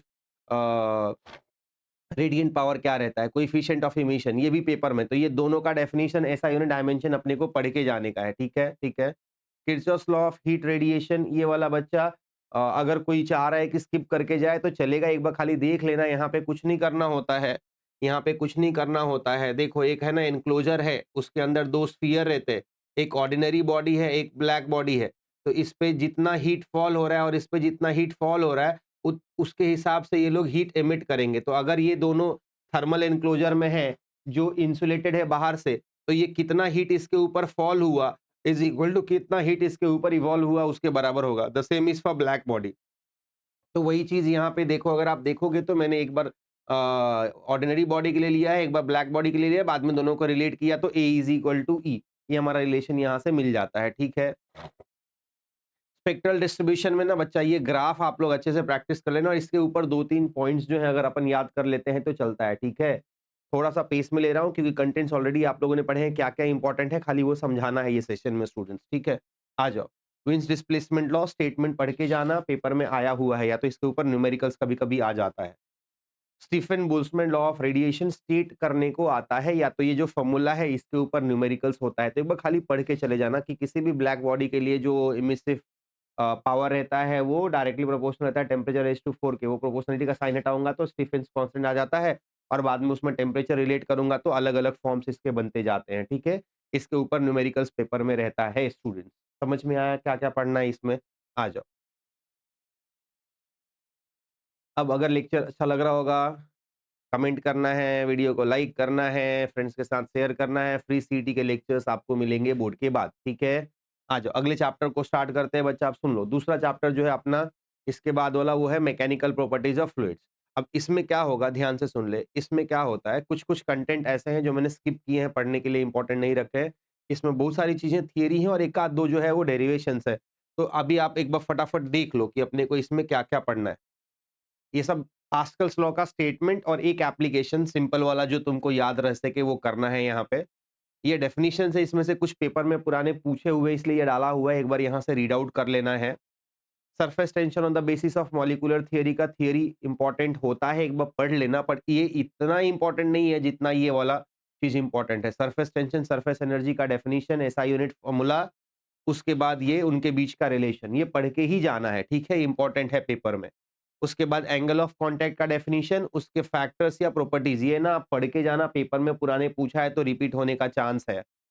effect of ambient temperature क्या होता है, थ्योरेटिकल अच्छे से लिख के दिया हुआ है, एक बार पढ़ के जाना, ये भी इंपॉर्टेंट है पेपर में, ठीक है। ये एक डेरिवेशन है बच्चा लाप्लास लॉ का, Laplace law of spherical membrane. ये डेरिवेशन पेपर में आ सकता है, इसमें कुछ नहीं करना है।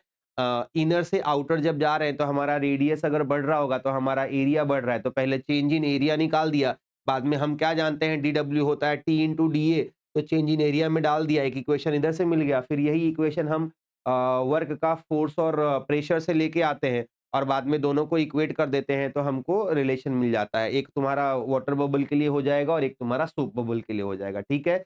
पढ़ के जाना, इंपॉर्टेंट डेरिवेशन है। कैपिलैरिटी का डेफिनिशन और उसके यूजेस क्या है, थोड़ा पढ़ के जाना, ये भी पेपर में इंपॉर्टेंट होता है, ठीक है students? Expression for capillary rise एक ही बार बोर्ड के पेपर में आया है। एक बार खाली देख लेना, मेरे को ऐसा नहीं लगता कि ये आएगा, इससे इंपॉर्टेंट क्वेश्चंस हैं, ठीक है? डिफरेंस बिटवीन एक बार बोर्ड के पेपर में आया है, दो तीन सिंपल सिंपल पॉइंट्स यहाँ से पढ़ के जाना है आपको, ठीक है। क्रिटिकल वेलोसिटी रेनॉल्ड्स नंबर क्या होता है, पढ़ के जाना है, पढ़ के जाना है, ये इंपॉर्टेंट है। फिर Newton's law of viscosity, velocity gradient नहीं भी करोगे तो चलेगा, न्यूटन्स लॉ ऑफ विस्कोसिटी या कोएफिशिएंट ऑफ विस्कोसिटी, तो इसके हिसाब से जो मेरा विस्कस फोर्स रहता है वो डायरेक्टली प्रोपोर्शनल रहता है एरिया के और डायरेक्टली प्रोपोर्शनल रहता है वेलोसिटी ग्रेडियंट के, हटाऊंगा तो एक कांस्टेंट आएगा, इसको कोएफिशिएंट ऑफ विस्कोसिटी बोलते हैं, तो ये रिलेशन अपने को लिखने को आना हो मांगता है, ठीक है। स्टोक्स लॉ में क्या होता है, कोई एक स्फेरिकल बॉल को जब हम लिक्विड में डालते हैं ना, लिक्विड में जब हम डालते हैं तो कितना फोर्स इसके ऊपर लग रहा है, कितना फोर्स इसके ऊपर लग रहा है, वो डायरेक्टली प्रोपोर्शनल होता है ईटा आर और वी के। ईटा हो गया coefficient of viscosity, radius of sphere, और वी हो गया velocity of sphere while going down. ये हटाऊंगा तो जो कांस्टेंट आता है वो एम्पिरिकल फॉर्मूला है 6 पाई ईटा आर वी, ठीक है, ये ध्यान रख लेना, पेपर में लिखने को आ सकता है।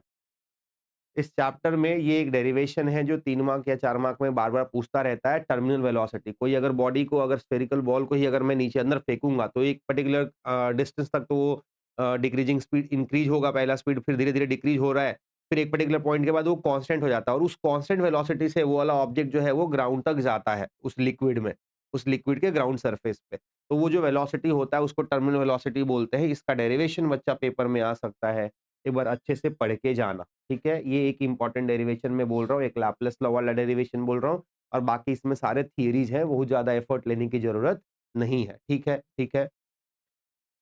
आपको समझ में आया क्या पढ़ना है ये 2 चैप्टर्स में? आपको मैंने इम्पोर्टेंट जो काइनेटिक थ्योरी ऑफ गैसेस और रेडिएशन में क्या पढ़ना है वो समझा दिया और मैकेनिकल प्रॉपर्टीज़ ऑफ फ्लूइड्स में क्या पढ़ना है वो समझा दिया। ठीक है बच्चा?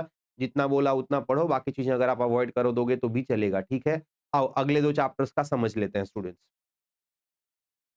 सो आ जाओ स्टूडेंट्स, हमारे लास्ट 2 चैप्टर्स इस महामैराथन के वीडियोस का, ठीक है, जो कि है रोटेशनल डायनामिक्स और wave optics. Now rotational dynamics में स्टूडेंट्स आपको क्या-क्या पढ़ना है एक बार समझा देता हूँ फटाफट, देखो, देखो फटाफट। रोटेशनल डायनामिक्स में रोटेशनल में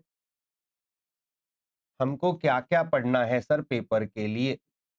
तो जो पहला इंपॉर्टेंट है, अगर उसके बेसिस पे आप चलते हो, इसमें आप एक maximum safe speed, maximum safe speed या मोस्ट सेफ स्पीड, ठीक है, मोस्ट सेफ स्पीड, ये वाला एक डेरिवेशन पढ़ लेना। Most safe speed, most safe speed on banked road, ठीक है, ये वाला एक डेरिवेशन आप पढ़ लेना यहां से। फिर आपको एक डेरिवेशन पढ़ लेना है हॉरिजॉन्टल कर्व रोड का स्पीड, हॉरिजॉन्टल कर्व्ड रोड का स्पीड, ठीक है, जहाँ पे हम v को square root of mu S R G लिखते हैं ना, म्यू एस आर जी, ये वाला डेरिवेशन आपको पढ़ना है। फिर इसमें मैं जो बोल रहा हूँ ये है v V square upon R G is equal to tan theta. मैं इस वाले रिलेशन की बात कर रहा हूँ, यानी v is equal to square root of R G tan theta. ये वाला एक डेरिवेशन आपको पढ़ना है स्टूडेंट्स, ठीक है। अच्छा, इसमें कुछ थियरी का क्वेश्चन है, जैसे सेंट्रीपिटल और सेंट्रीफ्यूगल हो गया, सेंट्रीपिटल एंड सेंट्रीफ्यूगल फोर्स, तो वो आपको एक बार देख लेना होगा इस पर्टिकुलर टॉपिक में, ठीक है, ठीक है। फिर इसमें एक आपको कोनिकल पेंडुलम है बच्चा, 11th में भी पढ़ा है आपने, यहाँ पे भी ये एक इंपॉर्टेंट डेरिवेशन होता है, कभी कभी एग्जाम्स में पूछता है, तो ये पढ़ना है। फिर जब हम मोमेंट ऑफ इनर्शिया पे गए, ध्यान से सुन लो, मोमेंट ऑफ इनर्शिया एम आई का एसआई यूनिट, डायमेंशन और डेफिनेशन पेपर में इंपॉर्टेंट है। फिर आपको डेरिवेशंस में एक काइनेटिक एनर्जी आपको पढ़ना है, काइनेटिक एनर्जी रोटेशनल जो है हाफ आई ओमेगा स्क्वायर, ये डेरिवेशन तुमको पढ़ना है। L is equal to I omega, ये वाला डेरिवेशन पढ़ना है। फिर कंजर्वेशन ऑफ एंगुलर मोमेंटम, ये यहां से तुम जरूर पढ़ के लेना, ठीक है। कंजर्वेशन ऑफ एंगुलर मोमेंटम, ये वाला टॉपिक भी तुम पढ़ के जाना, पेपर में ये इंपॉर्टेंट होता है, समझ में आया। पेपर में ये इंपॉर्टेंट होता है, पेपर में ये इंपॉर्टेंट होता है, कंजर्वेशन ऑफ एंगुलर मोमेंटम, ठीक है। उसके बाद हम इसमें क्या पढ़ेंगे, ध्यान से सुन लेना। ये जो वर्टिकल सर्कुलर मोशन वाला है पूरा टॉपिक, वर्टिकल सर्कुलर मोशन, ये इंपॉर्टेंट है बच्चा। ये आपको 4 मार्क के लिए पेपर में रिपीट हो सकता है, तो ये वाला अच्छे से करना। इसमें लीनियर वेलोसिटीज अलग अलग पॉइंट्स पे निकालने को या टेंशन अलग अलग पॉइंट पे निकालने को ये पेपर में आता है, ठीक है। तो ये वाली चीज स्किप मत करना, ये पढ़ के जाना। और फिर आप सबको पता है पैरेलल एक्सिस थ्योरम और परपेंडिकुलर एक्सिस थ्योरम, तो parallel axis and perpendicular axis theorem, इसमें से परपेंडिकुलर एक्सिस थ्योरम, इसमें से कुछ ना कुछ पेपर में रहता है, ठीक है, ठीक है। और last but not the list, rolling motion आप एक बार पढ़ के ले लेना। तो इस पूरे चैप्टर में ये जो बोर्ड के ऊपर आपके कंटेंट समझाए, इसी तरीके से आप प्रिपरेशन कर लेना, ठीक है।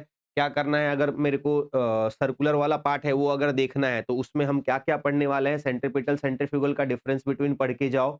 फिर मोस्ट से स्पीड का डेरिवेशन पढ़ लो, वहां से कोनिकल पेंडुलम कर लो, वर्टिकल सर्कुलर मोशन कर लो। हमारा रोटेशनल जब स्टार्ट होगा, मोमेंट ऑफ इनर्शिया का डेफिनेशन ऐसा यूनिट पढ़ लेना। रेडियस ऑफ गायरेशन भी एक यहाँ से पढ़ सकते हो आप लोग, रेडियस ऑफ गायरेशन, वो भी कभी कभी पेपर में पूछ लेता है। तो रेडियस ऑफ गायरेशन का डेफिनेशन ऐसा unit dimension, moment of inertia, बाद में डेरिवेशन काइनेटिक एनर्जी का पढ़ के जाओ, एंगुलर मोमेंटम का पढ़ के जाओ, कंजर्वेशन ऑफ एंगुलर मोमेंटम पढ़ लो, parallel axis theorem perpendicular axis theorem पढ़ लो, बाद में रोलिंग मोशन कर लेना है अच्छे से, काम खत्म ये चैप्टर का, समझ में आया। अभी मैं इसको बहुत ज़्यादा डिटेल में आपको नहीं पढ़ा के दे रहा हूँ, शॉर्ट में बच्चा ये सब चीज़ समझा दी आपको, ठीक है। तो अभी ये कुछ चीज़ें हैं, uniform circular motion, non uniform circular motion, short में सेंट्रीपिटल सेंट्रीफ्यूगल का कुछ बेसिक्स दिया हुआ है ताकि तुमको समझ में आ जाए। ये बेसिक थियरी है समझाने के लिए, आपको कंटेंट पता है, टेक्स्ट बुक से पढ़ना है। ये कुछ शॉर्ट में रिलेशंस दे दिया है, इनका एनालॉग है, ठीक है। ये मैं बोल रहा था, इसमें ना तुमको ये वाली चीज़ पढ़नी है बच्चा। पेपर के लिए तुमको ये वाला डेरिवेशन एक पढ़ना है, ये वाला एक डेरिवेशन अभी लेटली पेपर में आके गया है। फिर आपको ये वाला डेरिवेशन एक पढ़ना है पेपर के लिए, बाकी चीजें स्किप कर दोगे यहाँ से तो चलेगा। एक कोनिकल पेंडुलम का डेरिवेशन यहाँ से पढ़ लेना, ठीक है, ठीक है। कोनिकल पेंडुलम का पढ़ लेना, मोस्ट ऑफ स्पीड का पढ़ लेना, और vehicle along horizontal circular track ये पढ़ लेना टेक्स्ट बुक से, ठीक है, ठीक है, ठीक है। ऑलरेडी पढ़ा हुआ है, नोट्स इसके पीछे नहीं दे रहा हूँ। रोटेशनल मोशन में मैंने क्या बोला, देखो, एक मोमेंट ऑफ इनर्शिया इंपॉर्टेंट है, रेडियस ऑफ गायरेशन इंपॉर्टेंट है, काइनेटिक एनर्जी इंपॉर्टेंट है, टॉर्क छोड़ रहा हूं मैं, एंगुलर मोमेंटम, और बाद में कंजर्वेशन ऑफ एंगुलर मोमेंटम, ये इंपॉर्टेंट है, ठीक है। यहाँ पे नीचे गए तो पैरेलल एक्सिस थ्योरम, ये 3 मार्क के लिए, और परपेंडिकुलर आया तो 2 मार्क के लिए, तो ये दोनों पढ़ना है, ठीक। तो ये पेज में क्या क्या पढ़ना है, आई गेस आप सब लोगों को समझ में आ गया स्टूडेंट्स। उसके बाद रोलिंग मोशन में काइनेटिक एनर्जी रोलिंग टोटल क्या आता है, यहाँ से पढ़ लोगे। और एक ये इंक्लाइंड प्लेन के लिए काइनेटिक एनर्जी का डेरिवेशन हमको लीनियर स्पीड का और लीनियर एक्सेलरेशन का क्या होता है, ये पेपर में पूछ सकता है, ये भी पढ़ के जाना, छोड़ना मत। ये चैप्टर 7 मार्क का है, तो ये हम सारे कंटेंट्स पढ़ के जाएंगे, ठीक है। ऑलरेडी कितनी बार पढ़ा होगा आपने, क्या क्या इंपॉर्टेंट है वो समझा दिया है बच्चा, ठीक है, ठीक है। आओ अगले टॉपिक पे चलते हैं बच्चा, आप ध्यान से सुन लेना। वेव ऑप्टिक्स में भी कुछ चीजें मैं आपको समझा दूं कि क्या अपने को इंपॉर्टेंट होता है, एक बार समझ के ले लो। वेव ऑप्टिक्स में हमको क्या क्या पढ़ना है सर पेपर के लिए। तो वेव ऑप्टिक्स में सबसे पहले ध्यान से सुन लो, सबसे पहले आप जब स्टार्ट करोगे, आपको हाइगेन्स वेव थियरी जो है, हाइगेन्स वेव थियरी, ये एक पढ़ के लेना है, ध्यान से सुन के ले लो बच्चे लोग। ये सबसे पहले आपको पढ़ के लेने का है। फिर आपको reflection reflection of plane wave front, reflection of plane wave front और रिफ्रैक्शन, ये दोनों, refraction of plane wave front, ये दोनों इंपॉर्टेंट है, ये पढ़ना है, ठीक है। ये पेपर में लेटली अभी आ रहे हैं पेपर्स में, तो ये आपको दोनों पढ़ने का है। हम ड्राइंग करते हैं रिफ्लेक्शन का, फिर हम रिफ्रैक्शन का ड्राइंग करते हैं और लॉज ऑफ रिफ्लेक्शन और रिफ्रैक्शन वेरीफाई करते हैं यूजिंग हाइगन्स वेव थियरी। तो वो अपने को पढ़ने का है।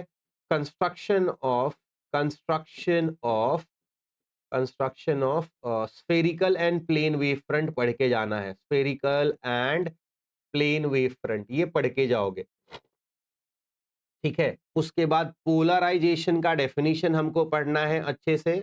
पोलराइजेशन का डेफिनेशन पढ़ना है। फिर पोलराइजेशन में हम यहाँ पे ब्रेविस्टर्स लॉ पढ़ के जाएंगे। अभी लेटली पेपर में आके गया है, तो रिपीट होने का पूरा पूरा चांस है स्टूडेंट ब्रेविस्टर्स लॉ का, ठीक है। दूसरा यहाँ पे हम एक मालूस लॉ पढ़ लेंगे स्टेटमेंट जैसा, ठीक है, ठीक है, ठीक है। ब्रेविस्टर्स लॉ इंपॉर्टेंट है, अच्छे से पढ़ के जाना स्टूडेंट्स, ठीक है। हो सकता है कि बोर्ड में पेपर में रिपीट हो जाए ये चीज। उसके बाद अगर हम इंटरफेरेंस पे गए, तो इंटरफेरेंस में ध्यान दे देना, इंटरफेरेंस में हमको क्या क्या पढ़ना है। एक तो कंस्ट्रक्टिव और डिस्ट्रक्टिव का डिफरेंस बिटवीन पढ़ के ले लेना अच्छे से, कंस्ट्रक्टिव एंड डिस्ट्रक्टिव का। फिर इसमें आप एक फॉर्मूला वो जो पढ़ते हो ना, y is equal to N lambda D by D, और ब्राइट बैंड के लिए फिर y जो है वाई एन, और फिर वाई एम डैश, ये आप पढ़ते हो 2m-1 into lambda D by 2d dark band के लिए। और फिर वहां से बैंडविड्थ चाहे ब्राइट का हो चाहे डार्क का, वो होता है लेमडा डी बाई डी। तो ये जो पूरा डेरिवेशन है ना, ये पूरा जो डेरिवेशन है, ये वाला पूरा टॉपिक पढ़ के जाना, ये बहुत इंपॉर्टेंट है पेपर के लिए। ये इंपॉर्टेंट है, ये इंपॉर्टेंट है, ये डेरिवेशन सब इंपॉर्टेंट है बच्चा पेपर के लिए। तो कोई भी यंग्स डबल स्लिट एक्सपेरिमेंट जो होता है, वहां से हम ब्राइट बैंड का डिस्टेंस निकालते हैं सेंट्रल ब्राइट बैंड से, डार्क बैंड का डिस्टेंस निकालते हैं सेंट्रल डार्क ब्राइट बैंड से, ये फॉर्मूला। और फिर उनके बीच का बैंडविड्थ जो रहता है, चाहे दो ब्राइट बैंड का हो चाहे दो डार्क बैंड का हो, वो लेमडा डी बाई डी आता है। ये वाला डेरिवेशन भी इंपॉर्टेंट है, पेपर में पूछता है, ठीक है, ठीक है। ये चीज ध्यान रखना, ये चीज ध्यान रखना स्टूडेंट्स। तो ये यहाँ से पढ़ना है। फिर steady interference pattern, steady interference pattern, interference pattern का कंडीशन आपको पढ़ना है, जिसमें हम मेनका के बारे में बात करते हैं, ठीक है। मतलब मोनोक्रोमेटिक होना चाहिए, क्लोज टू ईच अदर होना चाहिए, नैरो होना चाहिए, कोहेरेंट होना चाहिए, सेम एम्पलीट्यूड होना चाहिए उन दो लाइट वेव्स का जिनसे जिनसे इंटरफेरेंस हो रहा है, तो वो स्टेडी इंटरफेरेंस पैटर्न बनाते हैं। तो इंटरफेरेंस में इतनी चीजें अगर आप करके लेते हो, यंग्स डबल स्लिट एक्सपेरिमेंट का वो जो डायग्राम रहता है बहुत सारे वेव्स जैसा, वो अगर स्किप कर देते हैं, केवल ये डेरिवेशन पढ़ लो, कंस्ट्रक्टिव डिस्ट्रक्टिव इंटरफेरेंस के बीच का डिफरेंस बिटवीन पढ़ लो, स्टेडी इंटरफेरेंस पैटर्न का रीजन क्या होता है, कंडीशन क्या होता है, वो पढ़ लो, ये इंपॉर्टेंट है। और डिफ्रैक्शन में स्टूडेंट्स ध्यान से सुन लो, डिफ्रैक्शन में हमको हमको फ्रेस्नेल और फ्रॉनहोफर का डिफरेंस बिटवीन पेपर में पूछता है। फ्रेस्नेल एंड फ्रॉनहोफर का डिफरेंस बिटवीन हमसे पेपर में पूछता है, ठीक है। ये एक अच्छे से पढ़ के जाना है। Fraunhofer diffraction, Fraunhofer diffraction due to single slit, ये हम पढ़ के जाएंगे। Diffraction due to single slit, ये हम पढ़ के जाएंगे, ठीक है स्टूडेंट्स।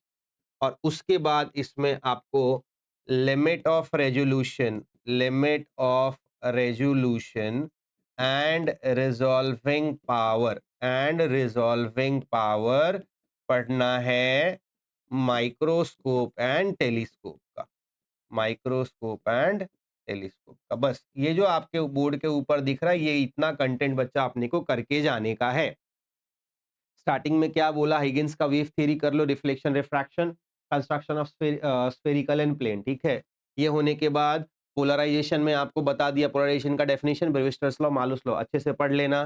फिर इंटरफेरेंस में कंस्ट्रक्टिव डिस्ट्रक्टिव, ये डेरिवेशन कैसे होता है, steady interference pattern condition. Diffraction में फ्रेस्नेल फ्रॉनहोफर का बीच का difference between Fraunhofer refraction due to a single slit, और limit of resolution and resolving power, microscope और टेलीस्कोप का। इतना पढ़ के चले जाओगे, वेव ऑप्टिक्स के सारे क्वेश्चंस पेपर में आपके अटेम्प्ट होके आएंगे, इसमें कोई डाउट मत रखना, ठीक है, ठीक है, ठीक है।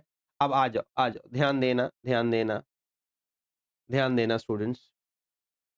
आ जाओ, आगे आ जाओ, ध्यान देना, ध्यान देना। तो ये ना आपको मैंने थियोरेटिकली चीज़ें एक्सप्लेन कर दी हैं। ये वाला मैंने ना आपको इम्पोर्टेंट बोला स्टूडेंट्स, देखो, ये वाला मैंने आपको इम्पोर्टेंट बोला, ये यहाँ से भी पढ़ सकते हो आप लोग थ्योरी, ठीक है? उसके बाद टाइप्स ऑफ वेव फ्रंट में हमको इन दोनों का कंस्ट्रक्शन पढ़ना है, स्फेरिकल वेव फ्रंट का और प्लेन वेव फ्रंट का, ठीक है? ठीक है? फिर उसके बाद देखो ये कंस्ट्रक्टिव इंटरफेरेंस, डिस्ट्रक्टिव इंटरफेरेंस का डिफरेंस बिटवीन और डेफिनिशन पेपर में इम्पोर्टेंट है, ये भी पूछा है पेपर में, ठीक है? उसके बाद थोड़ा आगे गए तो ये condition for steady interference pattern main का शॉर्ट में समझा दिया है, यहाँ से पढ़ के पॉइंट्स बना दो, हो जाएगा। मेथड्स ये वाली चीज़ नहीं पूछेंगे तुमसे, फिर तुम सीधा आ जाओगे ये वाली चीज़ भी बोर्ड के लिए मत पढ़ना, ठीक है? ऑप्टिकल पाथ वाली। पोलराइजेशन में मालूस लॉ, ब्रेविस्टर्स लॉ ये दोनों इंपॉर्टेंट है। ब्रेविस्टर्स लॉ का ये डेरिवेशन जो है बच्चा वो टेक्स्ट बुक से आपको पढ़ना ज़रूरी है, ठीक है? मालूस लॉ केवल इतना कर लोगे तो चलेगा, पर ब्रेविस्टर्स लॉ का ये प्रूफ कहाँ से आया, टेक्स्ट बुक एक बार रेफर कर लो, ईज़ी दिया हुआ है, ठीक है? ठीक है? पर ये पढ़ना है, ये मेरे लिए सबसे ज़्यादा इम्पोर्टेंट है, ठीक है? ये इम्पोर्टेंट है आपको, ठीक है? उसके बाद आगे गए डिफ्रैक्शन ऑफ लाइट में देखो फ्राउनहोफर फ्रेस्नेल का मैंने डिफरेंस बिटवीन जैसा दिया हुआ है, ये एक इंपॉर्टेंट क्वेश्चन है, डेफिनिशन इसका और ये दोनों का डिफरेंस याद करके जाना है पेपर में। तो मैं इसको भी इंपॉर्टेंट मार्क कर रहा हूँ स्टूडेंट्स, ठीक है? आगे गए, अब देखो Fraunhofer diffraction due to a single slit में मैंने यहाँ पे फॉर्मूला लिस्ट बना दिया है, इसका ड्राइंग करना है, ड्राइंग का एक्सप्लेनेशन कर दो और बाद में फॉर्मूला लिस्ट उनको समझा के दे दो। समझ गया? समझ गया? लिमिट ऑफ रेजोल्यूशन देखो अब ये यहीं से पढ़ लेना, लिमिट ऑफ रेजोल्यूशन और रिजॉल्विंग पावर माइक्रोस्कोप और टेलीस्कोप का क्या होता है, यहाँ से भी रेफर कर लोगे तो काम हो जाता है, इससे ज़्यादा करने का ज़रूरत नहीं है, ठीक है? ठीक है? तो आई गेस स्टूडेंट आप लोगों को समझ में आया, आई गेस स्टूडेंट आप लोगों को समझ में आया कि अपने को क्या-क्या आप लोगों को समझ में आया कि अपने को क्या-क्या पढ़ने का है, ठीक है? ठीक है? आई होप सबको आई होप सबको समझ में आया कि अपने को क्या-क्या पढ़ने का है स्टूडेंट्स, ठीक है? ठीक है? तो ये 2 चैप्टर में कौन-कौन सा रोटेशनल डायनामिक्स हो गया और वेव ऑप्टिक्स हो गया, ये दोनों चैप्टर्स में क्या इम्पोर्टेंट है, क्या पढ़ने का है, ये आपको समझाया क्योंकि ये वाले चैप्टर्स बहुत सारे बच्चे बहुत टाइम से पढ़ रहे होते हैं, तो इसमें हमने एफर्ट नहीं डाला है। क्वेश्चन्स क्या पढ़ना है, समझा दिया। उसमें कुछ शॉर्ट में चीज़ें आपको देनी थी, वो मैंने दिया हुआ है, वहाँ से पढ़ लो। बाकी जो डेरिवेशंस वाले पार्ट है, टेक्स्ट बुक रेफर किया है या अब तक आपने जो किया है, वहाँ से रेफर करके कर लो। इम्पोर्टेंट क्या है, तुमको समझा दिया, ठीक है? इससे एक तो हमारा टाइम बचा, आपका टाइम बचा और आप ये सारी चीज़ें टेक्स्ट बुक में इन्वेस्ट करके वो टाइम एक बार डेरिवेशन करके ले लोगे, तो बात हो जाएगा आपका। ठीक है, ठीक है? चलो, अभी बचा हमारा महामैराथन वीडियो 1 जो फिजिक्स 2 का था वो आपको अच्छे से समझ में आया होगा। ये वाला हमारा दूसरा वीडियो था पार्ट ऑफ फिजिक्स 1 वाला पार्ट, ठीक है? आई होप आपका प्रिपरेशन अच्छे से चल रहा है। पूरा मेहनत लगा दो बच्चा। अभी का 2-3 दिन का मेहनत जो है हमारा ना बहुत अच्छा रिज़ल्ट अपने को दे सकता है फिजिक्स में, ठीक है? ठीक है? मन लगा के प्रिपरेशन करो। कुछ भी डाउट्स रहा तो आप मुझे इंस्टाग्राम पे कनेक्ट कर सकते हो, है ना? हमारा आईडी आप सबको पता है। जो भी कनेक्ट कर रहे हैं, जो पहली बार कनेक्ट कर रहे हैं, पुराने वन शॉट के वीडियोज़ में जाके आपको हमारे आईडीज़ मिल जाएँगे। मैथ्स का कुछ डाउट होगा तो मैथ्स वाले सर अब वैसे भी आपका वन शॉट लेने वाले हैं, वहाँ से आप उनको ये कर लो या उनका महामैराथन आएगा तो कुछ भी है कनेक्ट कर लेना, ठीक है? पर पेपर के लिए अच्छे से पढ़ के लो, कुछ डाउट्स होगा तो आप हमको कनेक्ट कर सकते हो। इंस्टाग्राम पे कनेक्ट कर लो, कुछ भी रहेगा हम आपके क्वेरीज़ को सॉल्व कर देंगे। क्या इम्पोर्टेंट पढ़ना है सब अच्छे से समझा दिया है। मन लगा के, ध्यान लगा के पढ़ो बच्चा। ये 2-3 दिन एक बार चला गया ना तो फिर आपको रिपेंट नहीं होना चाहिए कि हाँ, मैंने मेहनत नहीं करी। तो इसलिए अच्छे से पढ़ाई करना है, ठीक है? All the best for your paper students. अच्छे से पेपर लिख के आना है, ठीक है? और पेपर कैसा गया, पेपर होने के बाद रिप्लाई ज़रूर करना है, ठीक है? कमेंट करके समझाना है, बताना है, ठीक है? चलो, all the best for your paper students.